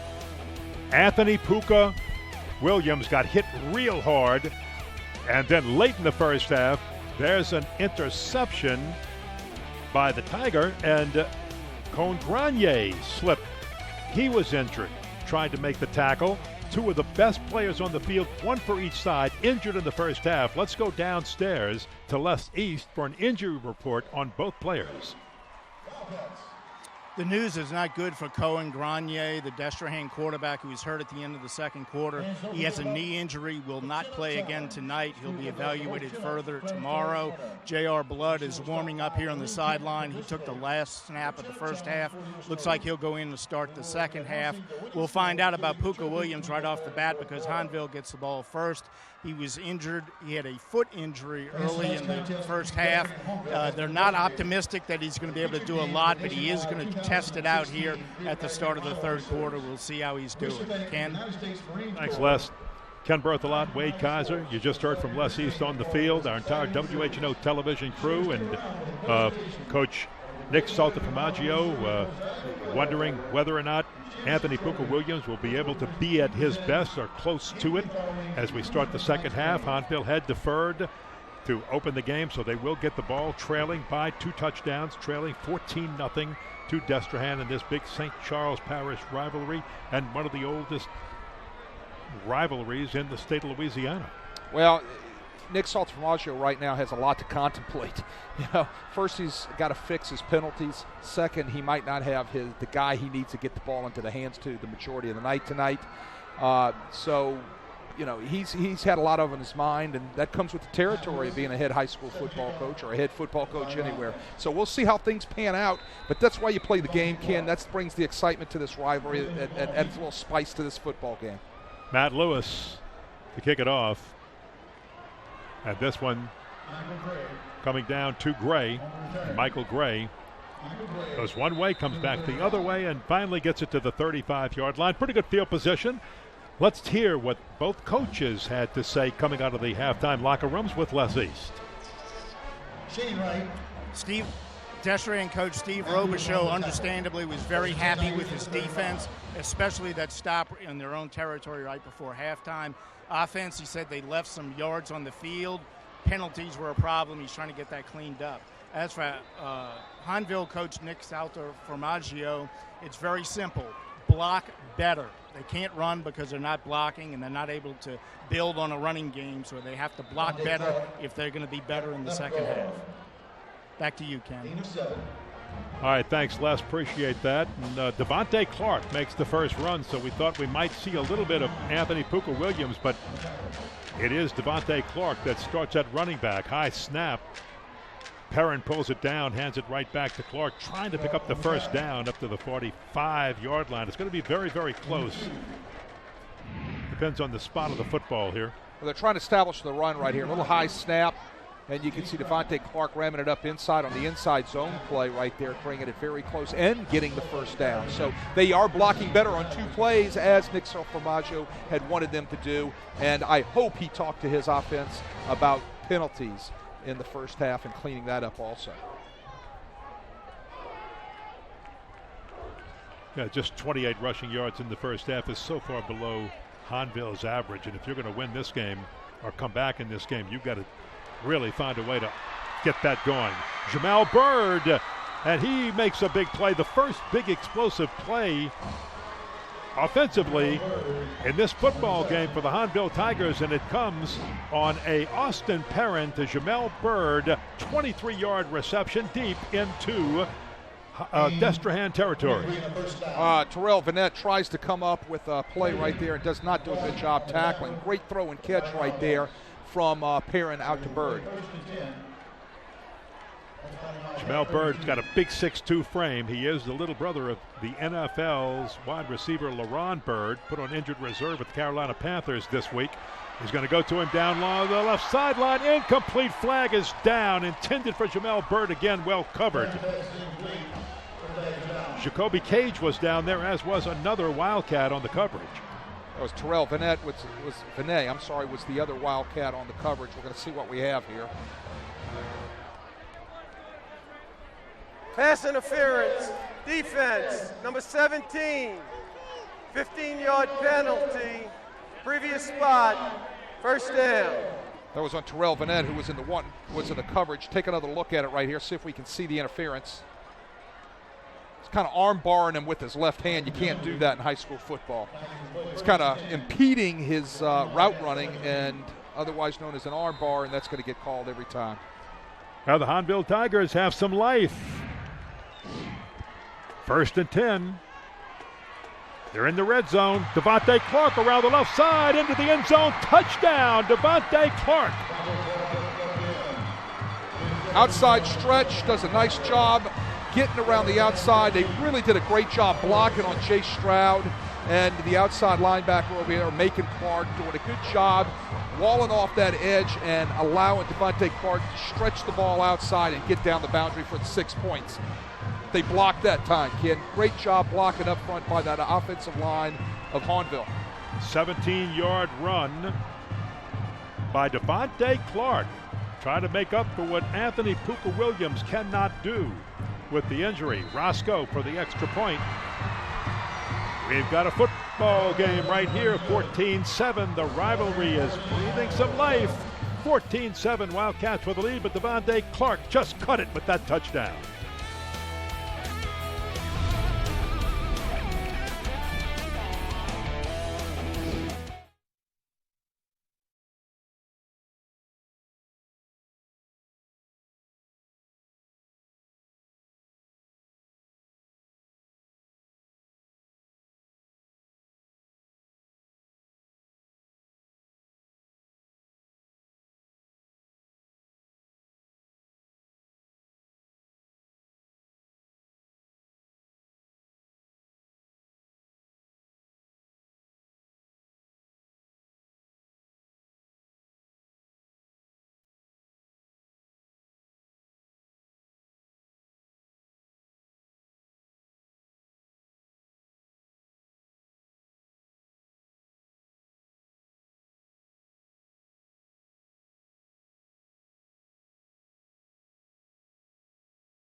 Hahnville kicks it off. Thomas Rasco with a deep kick. And Mosley will watch this one take a left turn, bounce out of bounds, and he might have been playing with danger had it not taken a hard left and headed for the sideline. So we saw on Hahnville's first offensive possession, no Anthony Puka Williams with the foot injury. L.J. Strohmeyer. Kick out of bounds. Kicking team. Destrehan elects to take the ball 1st and 10 at the 35. And that means we will see the backup quarterback subbing in for the injured Cohen Grenier, who is out with a knee and will not return tonight. This is J.R. Blood, the sophomore. He is a tall, 6'2", 150-pound, tall, lanky quarterback. And I got to say, Destrehan and Steve Robichaux very, very high on this young man. Greg Boyne, the offensive coordinator, Steve Robichaux, very high on this guy. They say he's going to be the next guy in line. Hopefully, you know, as still as a backup role this year after Grenier graduates, will be the guy in line. Now somebody's got to make up the difference, and look at Christian Mosley go over the right side. You want to spark this team up and not let them be flat because of the fact that their starting quarterback is out for the rest of the game. It happens right here with Christian Mosley, but hold everything because a flag is down at the 42-yard line, far side. Illegal block in the back, number 14, offense. 10-yard penalty, spotted a foul. First down. They got Quentin Torber with a block in the back. See if we can see it on a replay. Nice bounce outside. You just saw it there on the outside of your screen right there as you saw Christian Mosley running right past the block. There was a forced fumble. It goes out of bounds right there, but it's all coming back. It's all for not bringing up first and 14, 15 yards. Wiped out a long gain that would have had the ball inside the 40-yard line of Hahnville. And now instead, they're going 1st and 13. Point a spot foul from your own 32.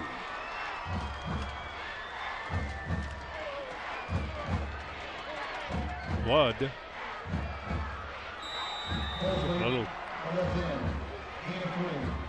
Well, you know, when you bring your backup quarterback in, first thing you're going to have to do is you're going to get him some plays that's going to settle him down. But what it's going to do is also take you out of a lot of things that you do and practice during the week. One of the things that happens from any offensive standpoint is the second string quarterback only takes about 20% of the snaps during practice during the week. So those 20% reps that he took are the only plays that he's going to be able to run on game night. And we're going to see a lot of watered down offense from the Destrehan offense now with blood on the field. Well, a nice toss to Chancey Cawthorn. Well, check that, Mike Young. They went right back to Mike Young. They just brought Chancey Cawthorn in. He had caught that touchdown pass earlier tonight. They like him on those short ones, but primarily as a blocking back. So go to the guys who are used to pulling it in. Go to Mike Young. Go to Justin Jefferson. 3rd down, 3, movement, flag down, offside. And this might be a free first down. To the snap, encroachment, defense, number 70, 5-yard penalty. Result of the penalty yardage, first down, Destrehan. Well, you just talked about penalties hurting Hahnville in this game. Well, I mean, that's, you know, you've got a young quarterback on the field now. You can't let them, you know, let them convert from a 1st and 14 after the block in the back penalty on the very first play from the series.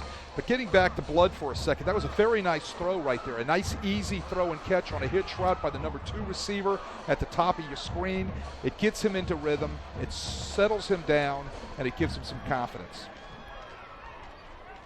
Southmore's got to have some butterflies in his stomach, but you wouldn't know it by the way he's playing and handing it off right there to Christian Mosley, who runs straight up the middle to the 45-yard line of Hahnville.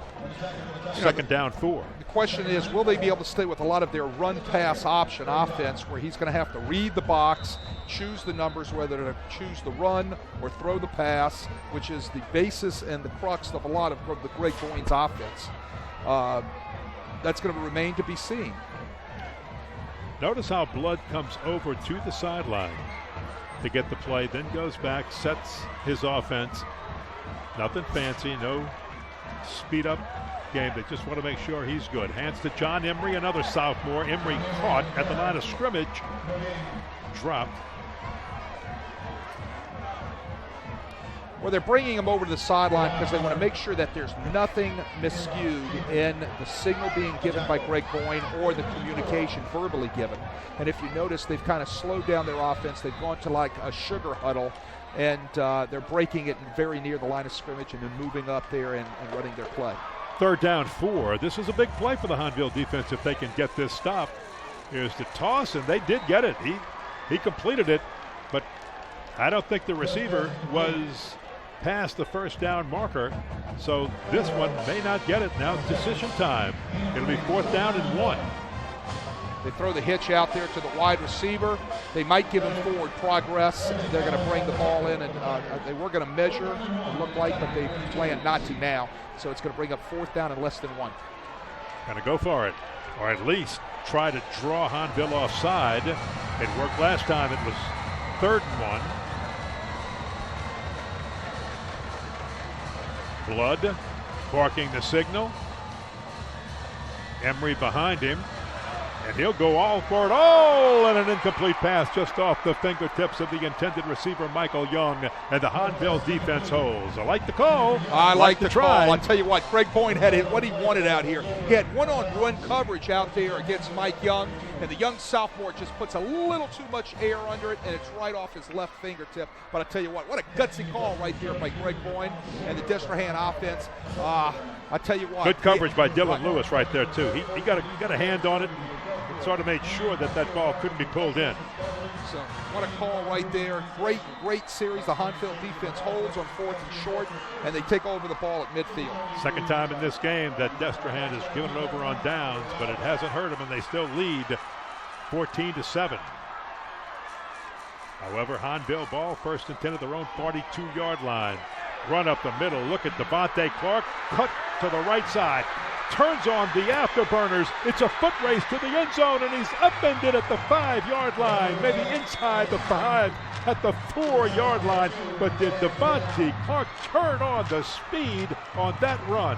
We said Devontae Clark was going to have to come up big tonight. Now with the injury of Puka Williams, he has definitely come up big so far. Flag on the play at the Destrehan 40-yard line.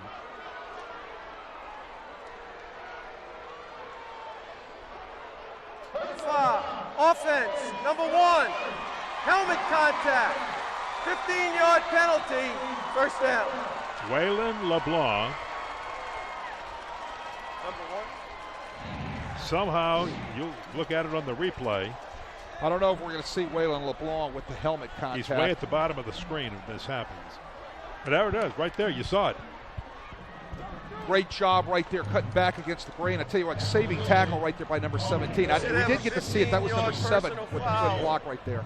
Personal foul, led with the helmet. Helmet contact. When you lead with the helmet, they're going to call a personal foul on a block, and that's what was one of the particular things right there. I don't know if that's. They called number 1. I think it was number 7. I think it was Puka right. Williams who got called for that one on helmet to helmet. But the good news is he's back in the game for Hahnville. At midfield after the penalty, 23-yard run, 15-yard penalty. Dropped football, and Perrin just has to fall on it at the 50 to save it. It's what happens a lot of times when you're taking things out of the gun with the long snap in the shotgun and you walk under center and take it from the center while being under there. You might not have the cohesion in your snap, and that's what happened that time. Perrin fumbles the ball and falls on it. Second down. Let's call it a long 2 right at midfield. Now Anthony Williams runs back out of the game. So I don't know if they were just testing his foot to make sure if he could go. Watch Michael Gray. He's at the top of your screen. Hand off to Devontae Clark. He's caught from behind by the hard-rushing Macon Clark from his outside linebacker position, and he stops him for maybe a yard loss. Macon Clark comes right down the line of scrimmage. You'll see him right here and makes a very nice play for a good loss right there for the Destrehan defense. Nice job by Macon Clark following the blockers, pulling them down behind the line of scrimmage. Now it's third down, 3, or let's call it 3rd and 2, a solid 2. Midfield, just a push forward. And it's going to be very close. A lot here will depend on the spot. The officials are at the 48-yard line. I got to think this will be 4-down territory for them. Well, if they didn't get the full 2, they got 1 3/4. And it'll be that short. Timeout, officials timeout to measure. They're going to bring the chains out, stretch it out and see. That's how close it's going to be. Well, the good news is, as we said, that Puka Williams is back. Hopefully we'll see him jump right back into the offense. The bad news is they have a huge penalty that takes them from inside the 10-yard line all the way back to midfield. And penalties, they can kill you. Now, Puka went out for one play on that quarterback sneak. Now he is back in the ball game, and you see it right there. First down. First down, Puka's on the field. By the way, asked him, know your mom gave you the nickname. Was there any special reason why? He said absolutely not. She just liked it. Just a name she liked, and they got the nickname when I was a little boy. You know, one of the things they don't call anymore is aiding the runner. We had a nice look at that right there. Well, it's hydration break time, so we'll take it. Hahnville driving and trailing by a touchdown in this big St. Charles Parish rivalry.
He's your bandit backer. So you're looking at third down long. Third down, 13. At the 46-yard line of Hahnville. Blood has a man wide open. That's Mosley. He juggles it, pulls it in, and he'll take it into the end zone for the score. How big was that? They go empty in their formation. They force Hahnville into man coverage, and Mosley hits the seam with a perfectly thrown ball by J.R. Blood. Looked like he juggled it just a little bit, but Mosley 46 yards for the touchdown. And how's that for a confidence builder for J.R. Blood, working with the fine running back, the senior Christian Mosley. Bradley Quinn in to attempt the point after. Mosley bobbles the ball a little bit, but with his hands and his athletic ability, he pulls it into his body. But what's really nice is how Blood recognizes the receiver and where to go with the ball. Defender went for the pick, and he missed it, and that left Mosley all by himself. He was either going to drop it or pull it in and take it to the house, and he didn't drop it. Great look right there. I tell you what, they caught him in the right coverage. They had him in man coverage with empty backfield. And Blood puts the ball right on the money right here. Great look by Blood, lofting it right there. Little air under the ball. Nice catch. And once he's got that much open space in front of him, goodbye. Christian Mosley's taking it to the house. And guess what? Destrehan is back in the lead. They have never trailed in this ball game. They lead it 21-14. If you're interested in purchasing a DVD copy of today's game, send an email to prep@sportsnola.com or call our offices at 504-681-0120 during normal business hours. You will receive a reply with more information on how to purchase the DVDs.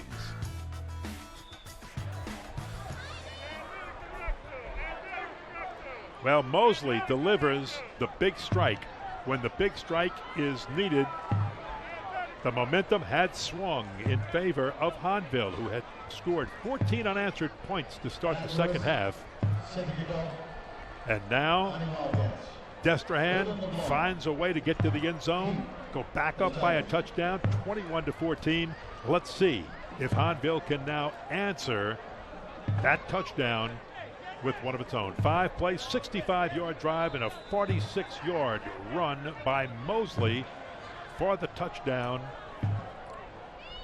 No, reception and run after the bobble. Short one coming in. That's going to be Gray again. He's going to go wide and try to turn the corner. Breaks one tackle and fights his way up to the 40-yard line. Well, tonight on all the kickoffs, they've tried to keep the ball out of the best athletes' hands from Hahnville. So they've been sky kicking the ball, which is a very wise thing to do from their kickoff standpoint. But their coverage has got to be able to adjust as the returner runs the opposite side of the field from the sky kick. Now watch this stat. In the second half, so far, this Hahnville offense has run 13 plays for 123 yards and scored 2 touchdowns, 14 points. In the first half, they had 25 plays and 75 yards and did not get on the scoreboard. So there's the tale of two halves. 1st and 10 at the 39.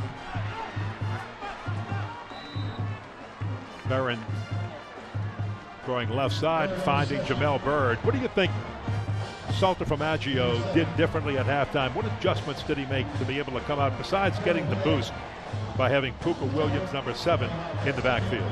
I think what he did is he really got under his offensive line's skin a little bit and got them fired up to the point where they needed to establish some sort of running game. And you can see that so far in the second half. They've come back with a little bit more solid running game, which has helped them do the short passing game and helps open up the outside throws. Barron throws it, probably threw it away, but the closest one to it there was Jamel Bird again. And returning to the game defensively for Destrehan is Taro Chopin, their fine inside linebacker. He was shaken up a little bit on a tackle earlier in this half. Parents flush from the pocket, no place to go. Does a smart thing, just gets rid of the ball, throws it away, doesn't give up the pick, doesn't give up the sack, and they're still in a manageable 3rd down and 3, which is what you want to be as an offensive coordinator. 3rd and 3 you can handle.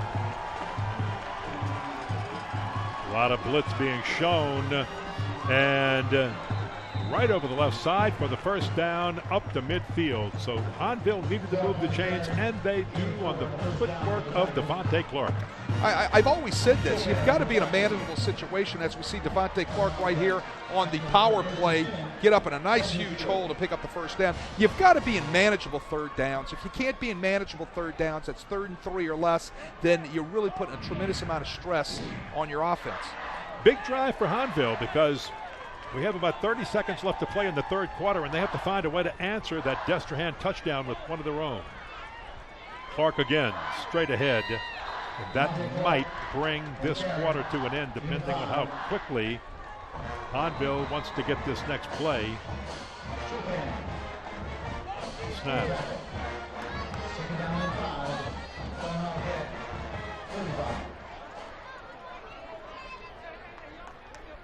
Now clock is stopped with 21 seconds. No one called the timeout. I think the officials had to spot the football. Someone was a little slow getting up also. So they will get one more play in this quarter. Barron gives to Anthony Williams, and the Puka goes straight ahead. Puka looking like a bazooka as he crosses the 40, moves the chain, first down. Oh, I tell you what. 8 yards to the first down. You saw a lot of explosiveness right there by Anthony Williams, exploding from his tailback position. Nice hole up front by that offensive line, and he just blows through there. You know, it's like an explosion coming out of the bazooka, as you said. How good is he? Everybody in a Power 5 conference has offered him a scholarship. How's that? So we have finished 3 quarters of play. 21-14, a 1-touchdown lead by Destrehan. Devontae Clark's touchdown helped get it closer. And this was the second Perrin touchdown for the tie. And then the go-ahead touchdown for the lead for Destrehan.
Quarter with an Anthony Williams run over the right tackle down to the 30-yard line, a little bit short of the first down. Ken Berthelot, Wade Kaiser, Les East down on the field, and our entire WHNO TV crew bringing you some great pictures of this great battle for St. Charles Parish, one of the oldest rivalries in the state of Louisiana.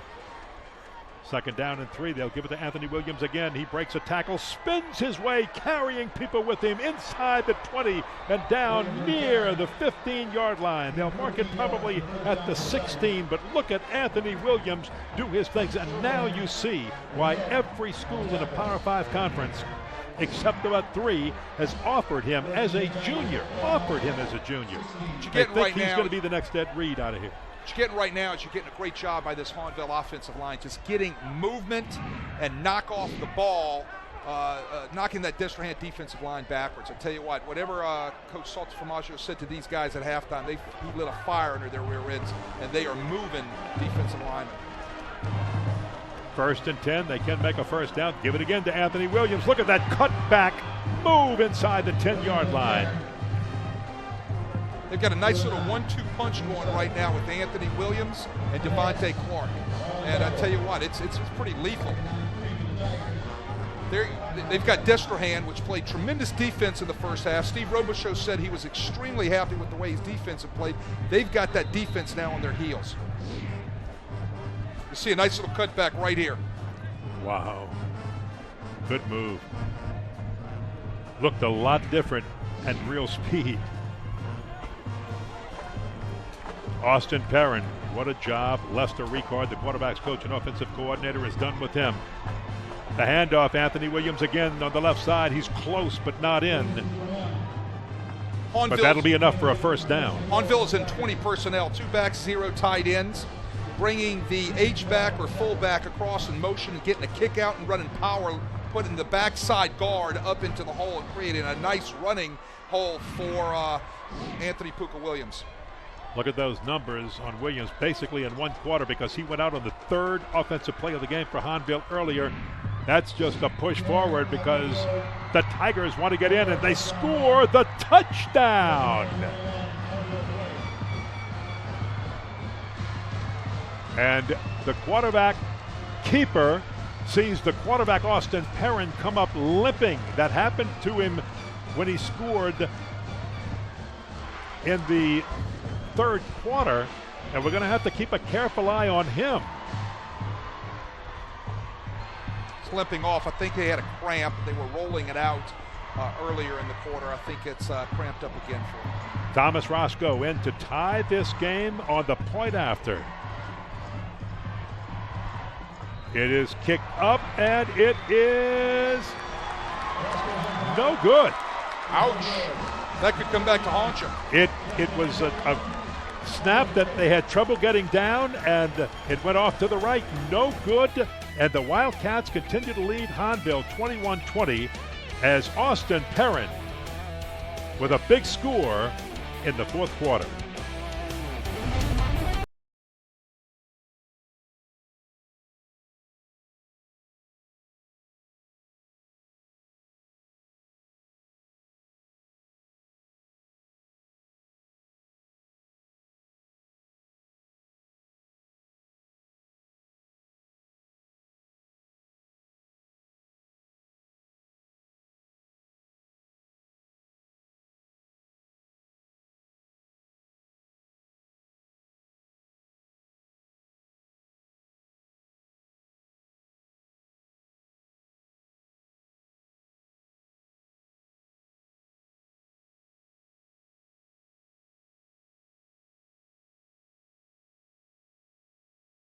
A missed extra point, and I think that snap might have been a little bit low. They had trouble getting it down. We'll try to take a peek at it again. Roscoe sends it deep. This one will be returned. Mosley across the 30. Here's another look at that TAT that was oh so. See, the snap was a little bit low and to the right of the holder, and he had to get it and try to put it down. Got it there a little late, messed up the timing, and then the kick went off to the right. But Hahnville did score on a 9-play, 61-yard drive in 3 minutes and 44 seconds to pull within a point of Destrehan, who has never trailed in this football game. But now we're under 10 minutes to play, and the Wildcats have the football. J.R. Blood, the quarterback. Big hole for Mosley, and Mosley's out across the 40, up to the 44-yard line. A first down run on first down. Of course, Cone Granier, again, the starter, went out right before halftime. A knee injury. He's not going to return tonight. He's on crutches. Good look at it. This is buck sweep. They pull the play side guard, the back side guard at the same time. It's an old wing T play. They give the ball to Mosley. He sticks it up inside in the crease. He gets a first down.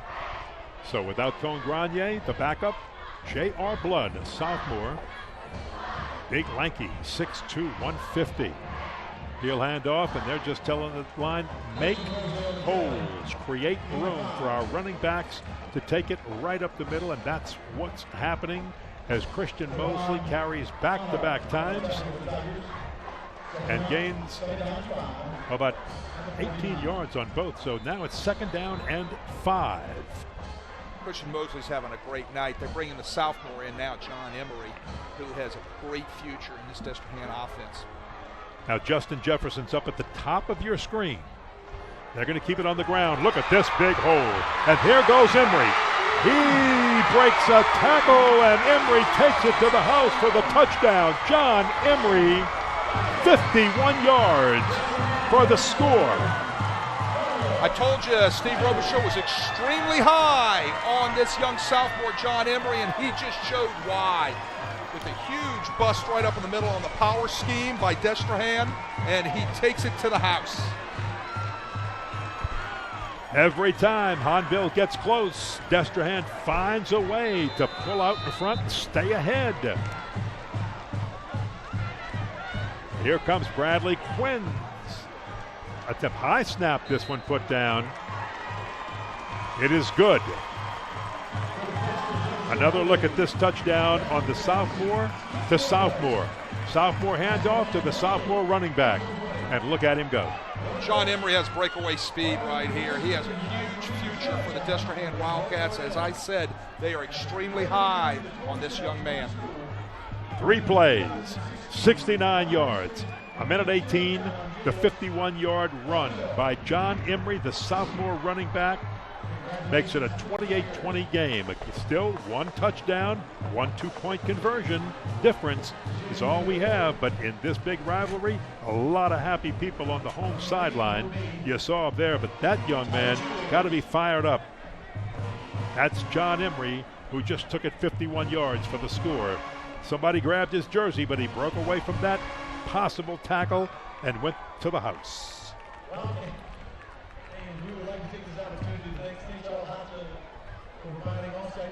Well, now he's going to have to go cover the kickoff. That's what athletes do in high school. I love it. It's awesome. You got your running back covering kicks.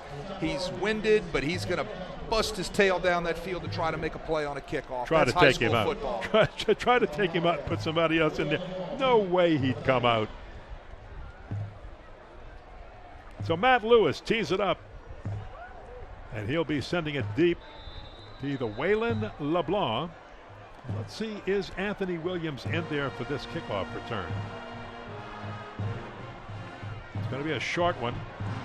This comes down to Michael Gray, and Gray a few yards up to about the 40-yard line. So again, good field position for Hahnville, and if you missed it earlier, Michael Gray, the nephew of Nate Singleton, who's one of the volunteer coaches on the sideline. He's got, as a matter of fact, Nate's got 2 nephews playing in this game. One is him and one is a defensive lineman, Devin Williams, big number 97. Very proud of him, glad to continue to help with this team. His son, Brandon Singleton, graduated, is up at Cal now. He's a sophomore, redshirt sophomore.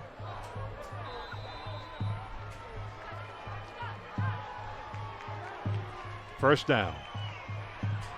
Hand off, Anthony Williams, nowhere to go left. He'll reverse it right. Look at him break tackles, make cuts, looking for a block, gets it. He'll make something out of nothing, make a lot out of nothing. He gets a first down out of what looked like it would be nothing, and there's a late flag being tossed in from one of the back judges.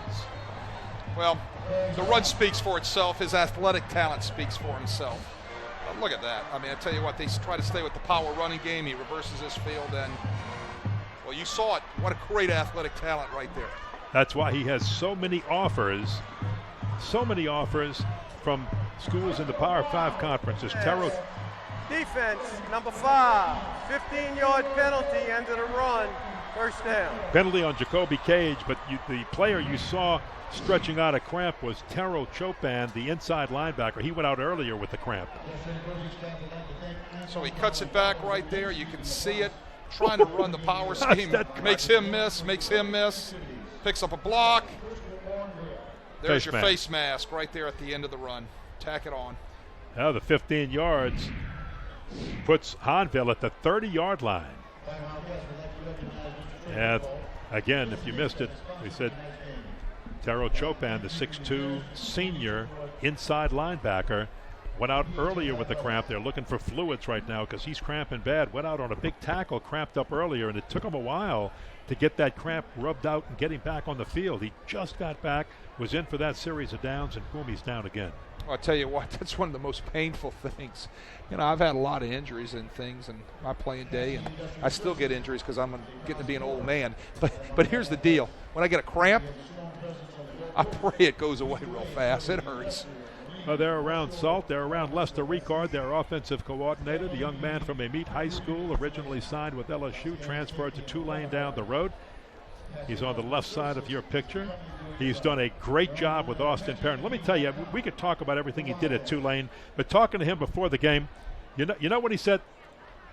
The thing that Lester Ricard wanted to talk about most was Austin Perrin. He said, I get goosebumps talking about that young man at quarterback because of how far he has come since I have started tutoring him, and he has just decided to come back and play this game. Remember, he didn't have to come back. He's already set for UL Lafayette baseball, but they talked him into coming back. Salt said, we need you, the team needs you, the community needs you all around Hahnville. Come back, play this game, help us out, and they did. And you saw some numbers, by the way, on the screen in the second half for Anthony Puka Williams were outstanding. 100-yard rushing game in 16 minutes of football. Unbelievable.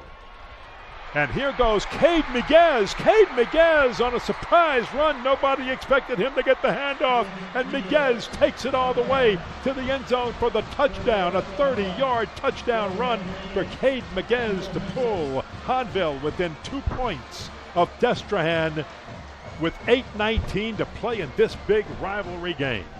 Well, they're going to probably go for 2 here. I think that's the smart thing to do at this stage of the game. But the story on that run, besides Cade Miguez, was the job of this offensive line. I've said it about 4 times already in the second half. Things have changed for that offensive line, the way they are physically dominating this Destrehan defensive line at this stage of the second half. Here's your 2-point conversion right here. To tie it up, Hahnville had tied it once at 14. They're trying to tie it a second time tonight. Perrin will scramble, will throw, has a man right at the end zone. He's got it, touchdown. Anthony Puka Williams with the catch on the 2-point conversion to tie this game up for the second time tonight with 8 minutes and 19 seconds to play. And look at Perrin. He seems to be gingerly walking again. He might be cramping up a third time. My goodness, let's take a look at that 2-point conversion to tie it up as we head to a commercial break. The battle for St. Charles Parish all tied up as Puka takes it for 2.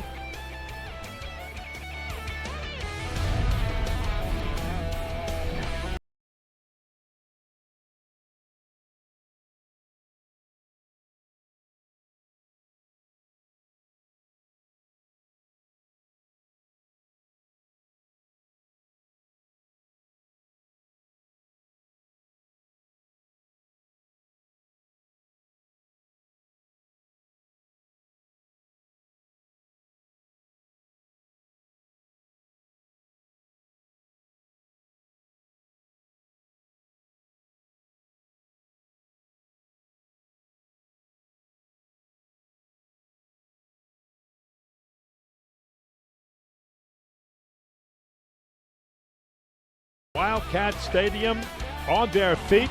This is an exciting one. Deep. And it breaks the plane to the end zone, so it's coming out. Another look at the touchdown, which, of course, with the 2-point conversion allows us to be tied at this spot. Here's your 2-point conversion first. Sprints to his right and puts it right on the money. Right, the only place where Anthony Puka could have caught the ball.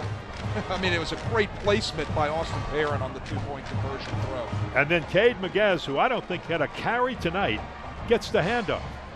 Cade Miguez right there, popping right up the middle on the power scheme by Hahnville, taking it into the end zone. Tell you what, that young man would be excited about that. Well, nothing doing for Christian Mosley on second down. Or rather on first down. I'll tell you, man, this defense right now and Hahnville team is fired up. Second down, 10. You know, a lot of time left to go in the game. 7:52, 51. Destrehan's just got to get something going to get a first down with this young quarterback. Blood finds Jefferson on the left side. Jefferson's very close to a first down. And how do you do that? You put it into the hands of guys like Jefferson and Young, and get your young quarterback to make short throws, and puts them again in that manageable third down. Remember, Jefferson is a big play man.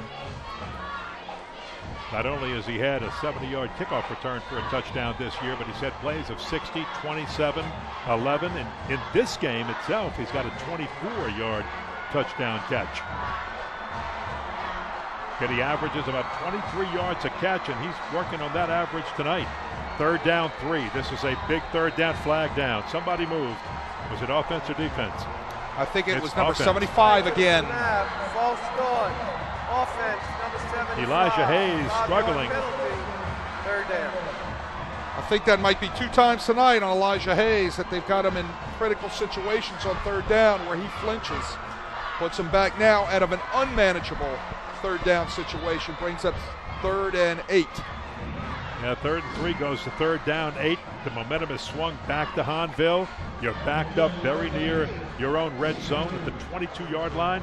Dangerous 3rd down and 8 coming up here.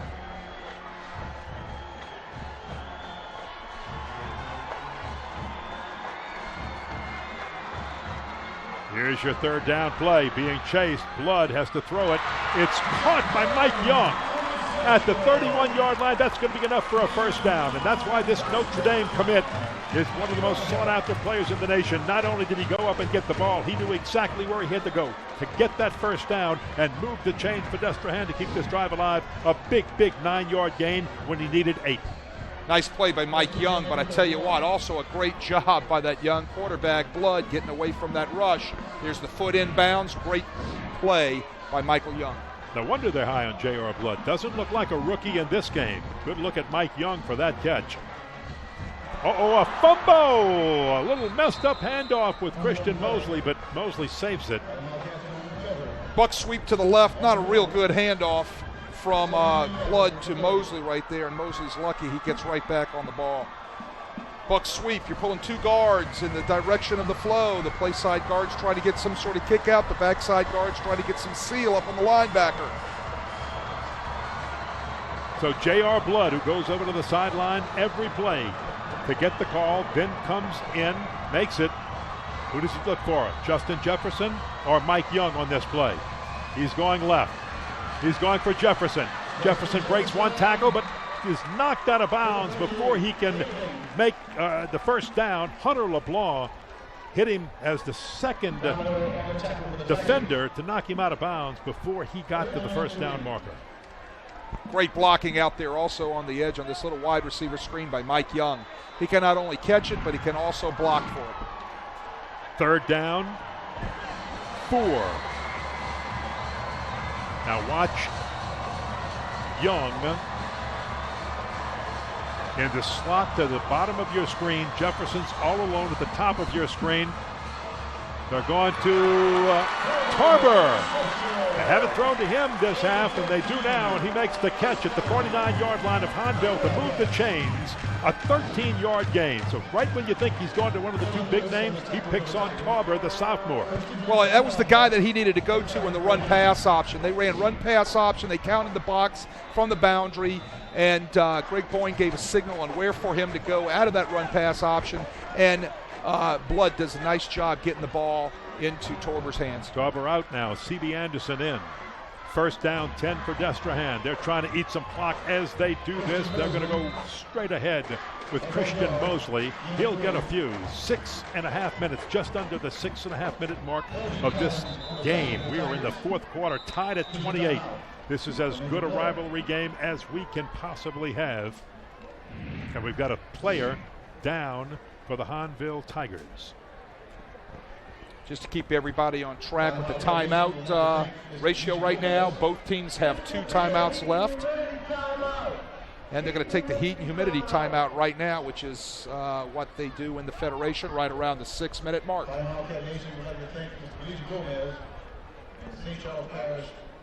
Catch the Prep Recruiting Insider Wednesdays on WHNO, our series focusing on the world of high school recruiting. Rick Gailey and Renee Nadeau take an in-depth look at the best prospects in our area, past and present.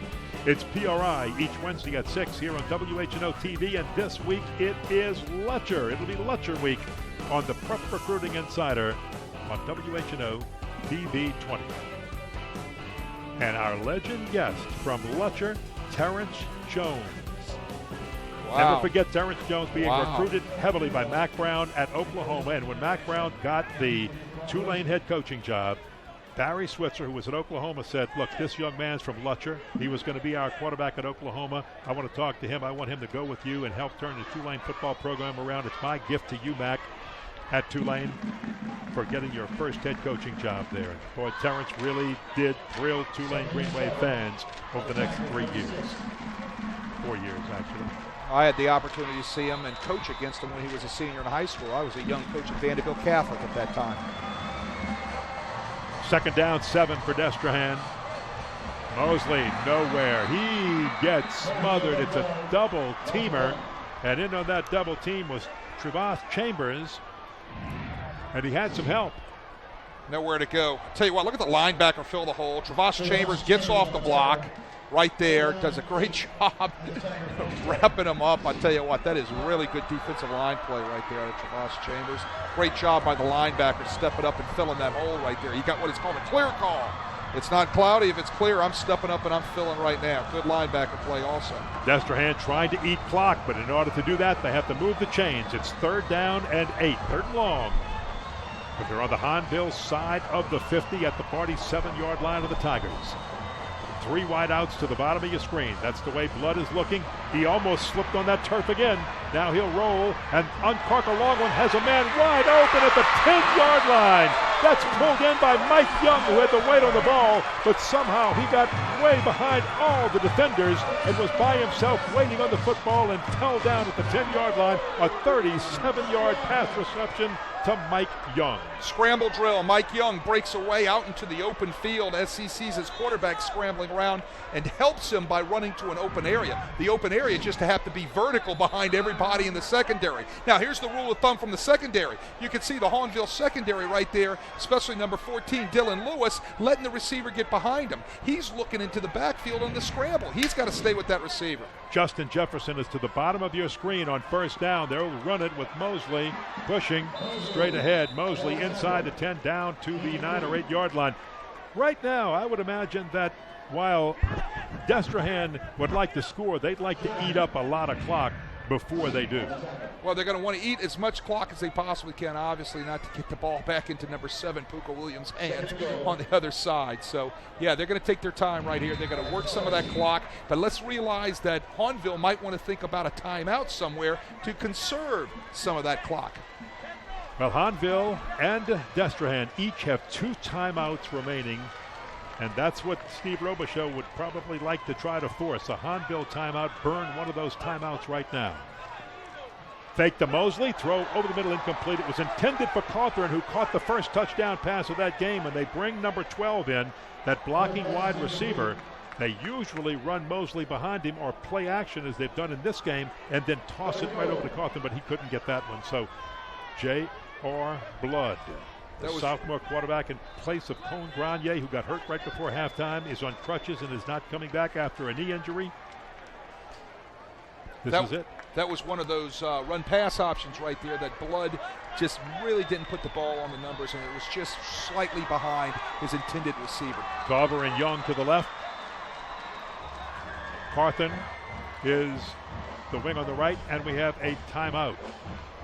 Timeout called by Hahnville. So Hahnville only has 1 timeout remaining. Clock at 4:15.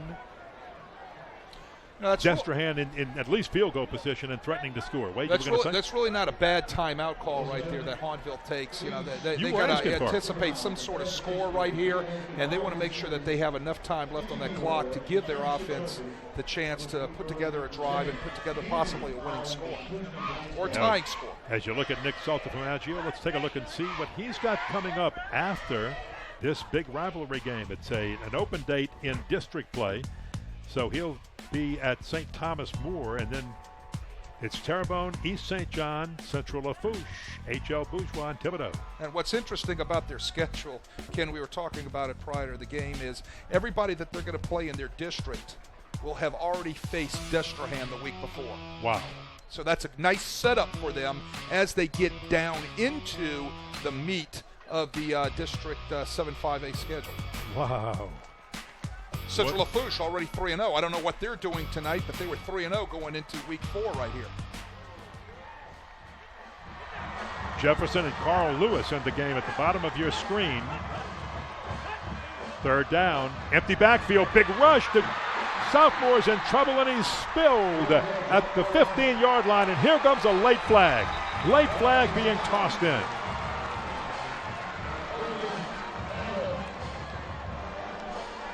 That was 84 on the sack. Colby Ambler coming through there making a sack. I think this might be some sort of unsportsmanlike call with the flag. There's a good look at Ambler right there. Dakota Tarbett, the offensive lineman for Destrehan, who stuck his head pretty close to that official's huddle, walked toward the Destrehan bench and pointed toward Hahnville. So you're spot on with the call. Well, they're definitely taking their time discussing this. They might also be making dinner arrangements for after the game. Might all be stopping at PJ's here in Destrehan. There you go. For a little coffee. L.J. Strohmeyer, our referee tonight, and his crew. Better they meet, discuss it, and get this call right. Too much riding on the line here. So L.J. Strohmeyer, the referee, will explain what they just discussed.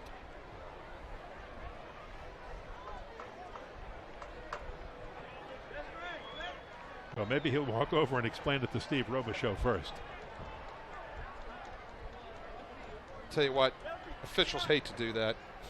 I tell you, I've had many of them walk over to me and I'm just seething, and they think twice about usually walking over and having a conversation with the head coach when they have to explain something along those lines.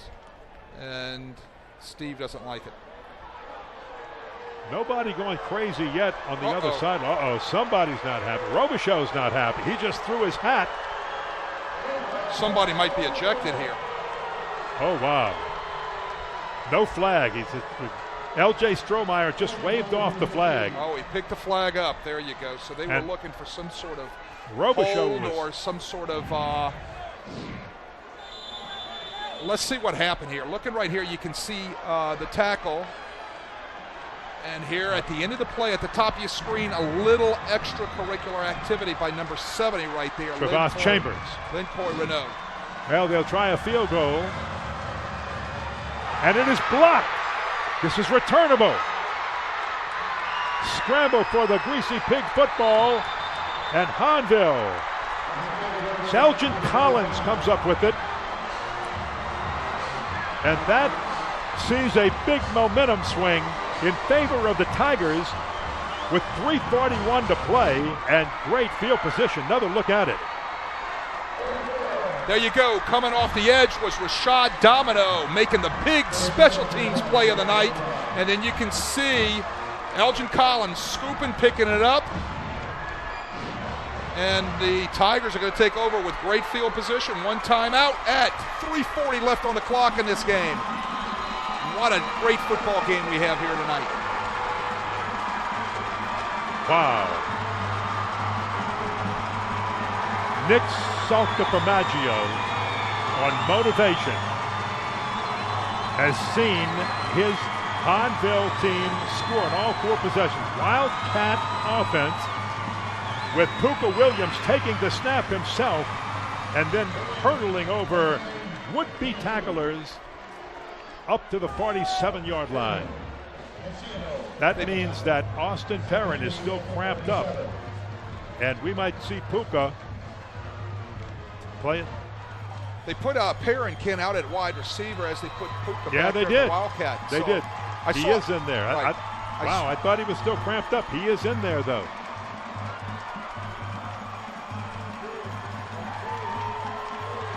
Now Perrin with Puka Williams, who wants the Wildcat. He wants the snap of the football himself. But Perrin's going to take the snap. 2nd down and 8, the final timeout called by Hahnville. There was some confusion there. Williams was making a case. Anthony Puka Williams making a case for the football, and Saltafamaggio is just beside himself. He knows he needs that timeout down the road, and they just had to take it to get settled. Otherwise, they might have blown it down. Well, there's some sort of personnel decision out there that was really messed up. You can see coaches are hot on the sidelines. They're doing a little barking right now at the kids. I think Pooper Williams wanted the Wildcat offense again. I think he wanted the snap directly. Well, he's trying to take this game on his shoulders. Well, either Nick Salter-Formaggio wanted the Wildcat, and he didn't get it, and there must have been some sort of mistake, as I said, personnel-wise. Austin Perrin went immediately to the quarterback slot in the shotgun because he thought he was going to take the snap. So you're right, Wade. Some communication just failed there. So now, no timeouts remaining for Hahnville. 2:58 to play. Austin Perrin at quarterback with Pooper Williams behind him. 2nd down 8. Look at the hole for Williams. He's caught on the cut and driven to the turf at the 50-yard line. Jonathan Duhon, one of the people in on that tackle, and he had some help from Macon Clark. I'm going to say this. I've been watching this the whole second half. Larry Dixon, the fine offensive lineman, left tackle for Hahnville, has been doing a tremendous job on Chase Stroud on that left edge. Maybe we'll get able to see it right here. Really couldn't see it, but I tell you what, he has been doing a fine job for the second half on Chase Stroud, the fine defensive lineman for Destrehan. 3rd and 5, high snap, handoff, but hold everything because we've got a flag down. Dead ball. False start offense, number 77. 5-yard penalty. 3rd down. I was just singing his praises, and we get a false start right there. Penalties. You go from 3rd and 5 to 3rd down and 10 with 2:23 to play in a critical game like this. Wow. 10 penalties each way, and the yardage pretty close. Well, I was just talking about Larry Dixon. I tell you, he's going to be a great offensive lineman, and a lot of people are going to want him next year. Only a junior, but he gets that penalty, and he puts him in a bad situation with an unmanageable 3rd down. Now watch Jamel Bird, number 9, at the bottom of your screen. He's been the primary target. They use him on the screen, and he goes nowhere. He'll lose a few yards on that, and Hahnville, with 2 minutes to play, has got a decision to make as Destrehan calls timeout. Tell you what, Macon Clark was all over that quick screen right there. They had him outnumbered. I'm surprised they went in this direction. Now you have no timeouts remaining. Do you punt right here, Coach? The punt team is out, and the punter, Dalton Molasaw, is on the field, or do you fake punt? There's no doubt about it. You're going to have to punt, play defense, and try to get into overtime with the tie. Let me tell you something as this team walks over. Nick Salter-Formaggio called his team together this week, and he said, I want you upperclassmen to listen to me. For the last 3 years, our JV team has beaten Destrehan. For the last 3 years, our freshman team has beaten Destrehan. You guys, you upperclassmen, you are the only people in the last 4 years that have not beaten Destrehan. Do not leave it on the field. Take this to the Wildcats and take this back home with a victory. Don't leave. Don't graduate without having at least beaten this team one time. It was a great motivational talk this week. And for a moment, when Pooper Williams went out in the first half, you thought that Newt Rockne might not have gone too far. But when Pooper Williams came back on the field in the second half, it lifted the spirits of this team. He's back, he's running, and can they get the ball back, or will this be a fake? Who knows? The very dangerous Justin Jefferson stands at his 15-yard line. Remember, Hahnville has no timeouts. They cannot stop the clock. He's going to punt it, but we have a flag down again. So hold on. Flag first before the punt. Let's sort this one out. False start. Number 10, offense. 5-yard penalty.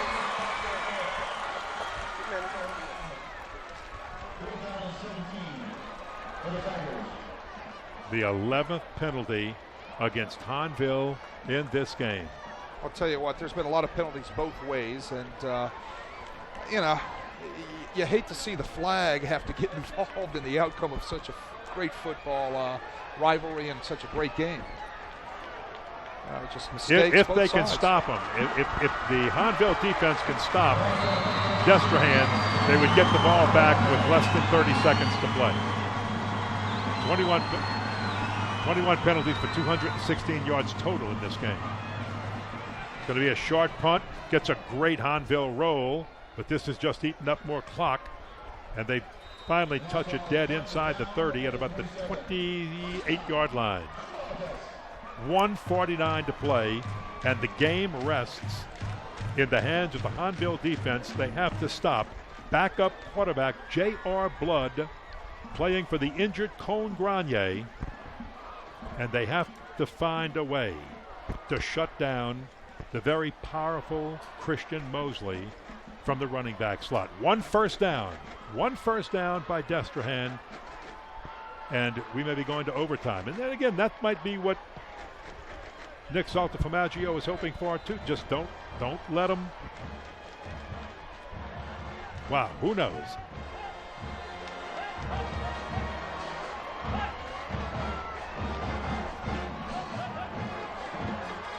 J.R. Blood taking a lot of time here.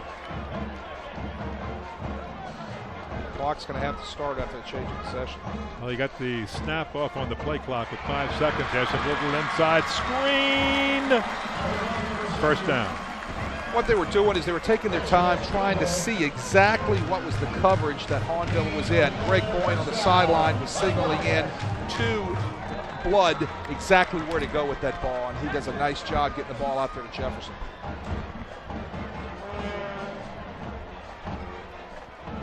Put that ball in the hands of your running back. Mosley to the 43-yard line. Destrehan has one timeout to waste with 1:23:22 and the clock's running. Blood. Boy, this young sophomore has grown up so fast in this ball game. Good numbers as you see them on the screen. Emery fighting for yardage. He's got the first down out of bounds on the right side. Will stop the clock with 1:01 to play. Great effort by Emery right there, making one guy miss, making two guys miss, and tiptoeing the boundary. You see a good look at it right there. One miss, two miss, tiptoe the boundary, get out of bounds, stop the clock. Great effort by this young sophomore. 10-yard gain for Emery. Now Destrehan on Hahnville's side of the 50 at the 47-yard line. They've got 1:01 to play with. Trying to at least get in field goal position. They're going to go for it all. Here's the bomb to Jefferson dropped it. He had it in his hands and he dropped it. Justin Jefferson will want that one back. For a moment it looked like the defender ran past it. Jefferson had it. Watch. I'll tell you what, he does a nice adjustment on the ball. The ball is just to his inside. He adjusts his route to go up and try to catch the ball, and it goes right through his arms. Yeah, you're absolutely right. He wanted to make sure he got that back. Great coverage right there by number 10, Rashad Domino. That's correct. A senior, 3 interceptions on the year. Most people don't throw at Rashad Domino. Good defender. Second down 10, 57 seconds. Here's the give to Emery. He's caught at the line and drilled down. First one to hit him was Travas Chambers. And then he had help. He had help right there by number 44, Elgin Collins, who has been having a great night tonight. Collins all over the field. And he's only a junior linebacker for Nick Saltaformaggio. Right side pass is caught. Lee Kendrick. And that's the first time he touches the football in this football game. Lee Kendrick, a senior, makes a big catch. Who's watching him? Everybody's keying on Jefferson. Nice flat route there by Kendrick. Catches the ball and then has the presence of mind to get out of bounds and stop that clock.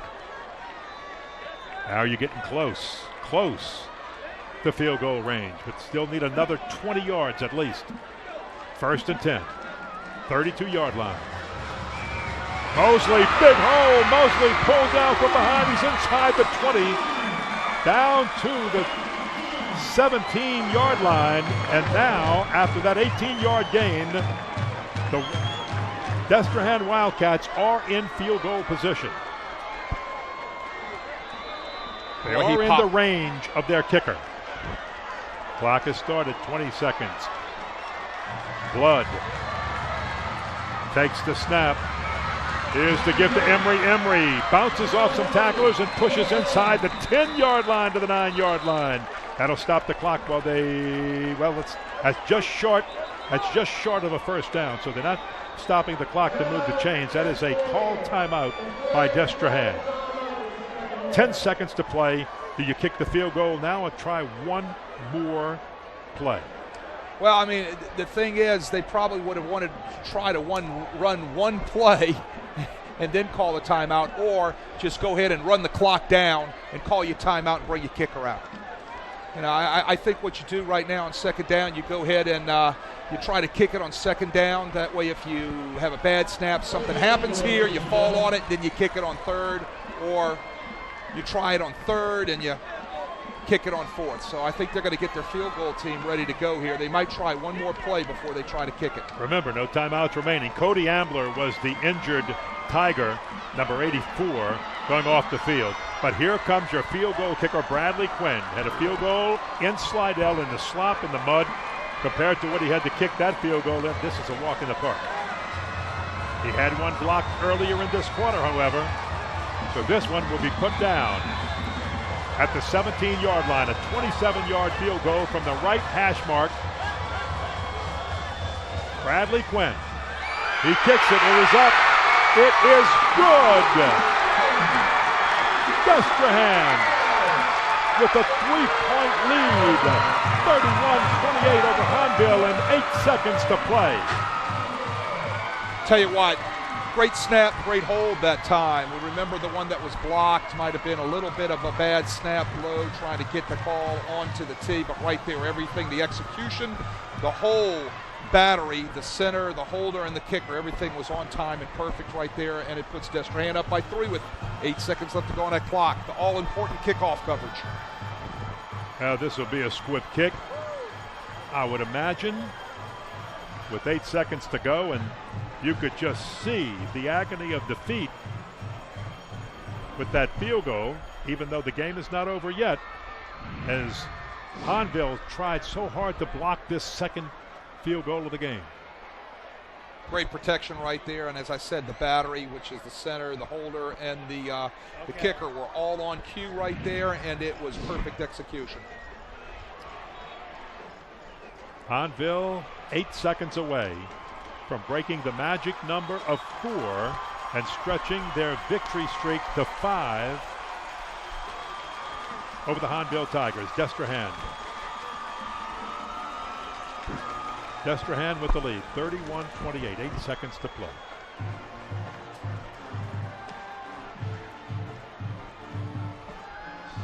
$63 yards, 8 plays, a minute 41 on the scoring drive, and the 27-yard field goal by Bradley Quinn, who had one blocked earlier in this game that had to be on his mind.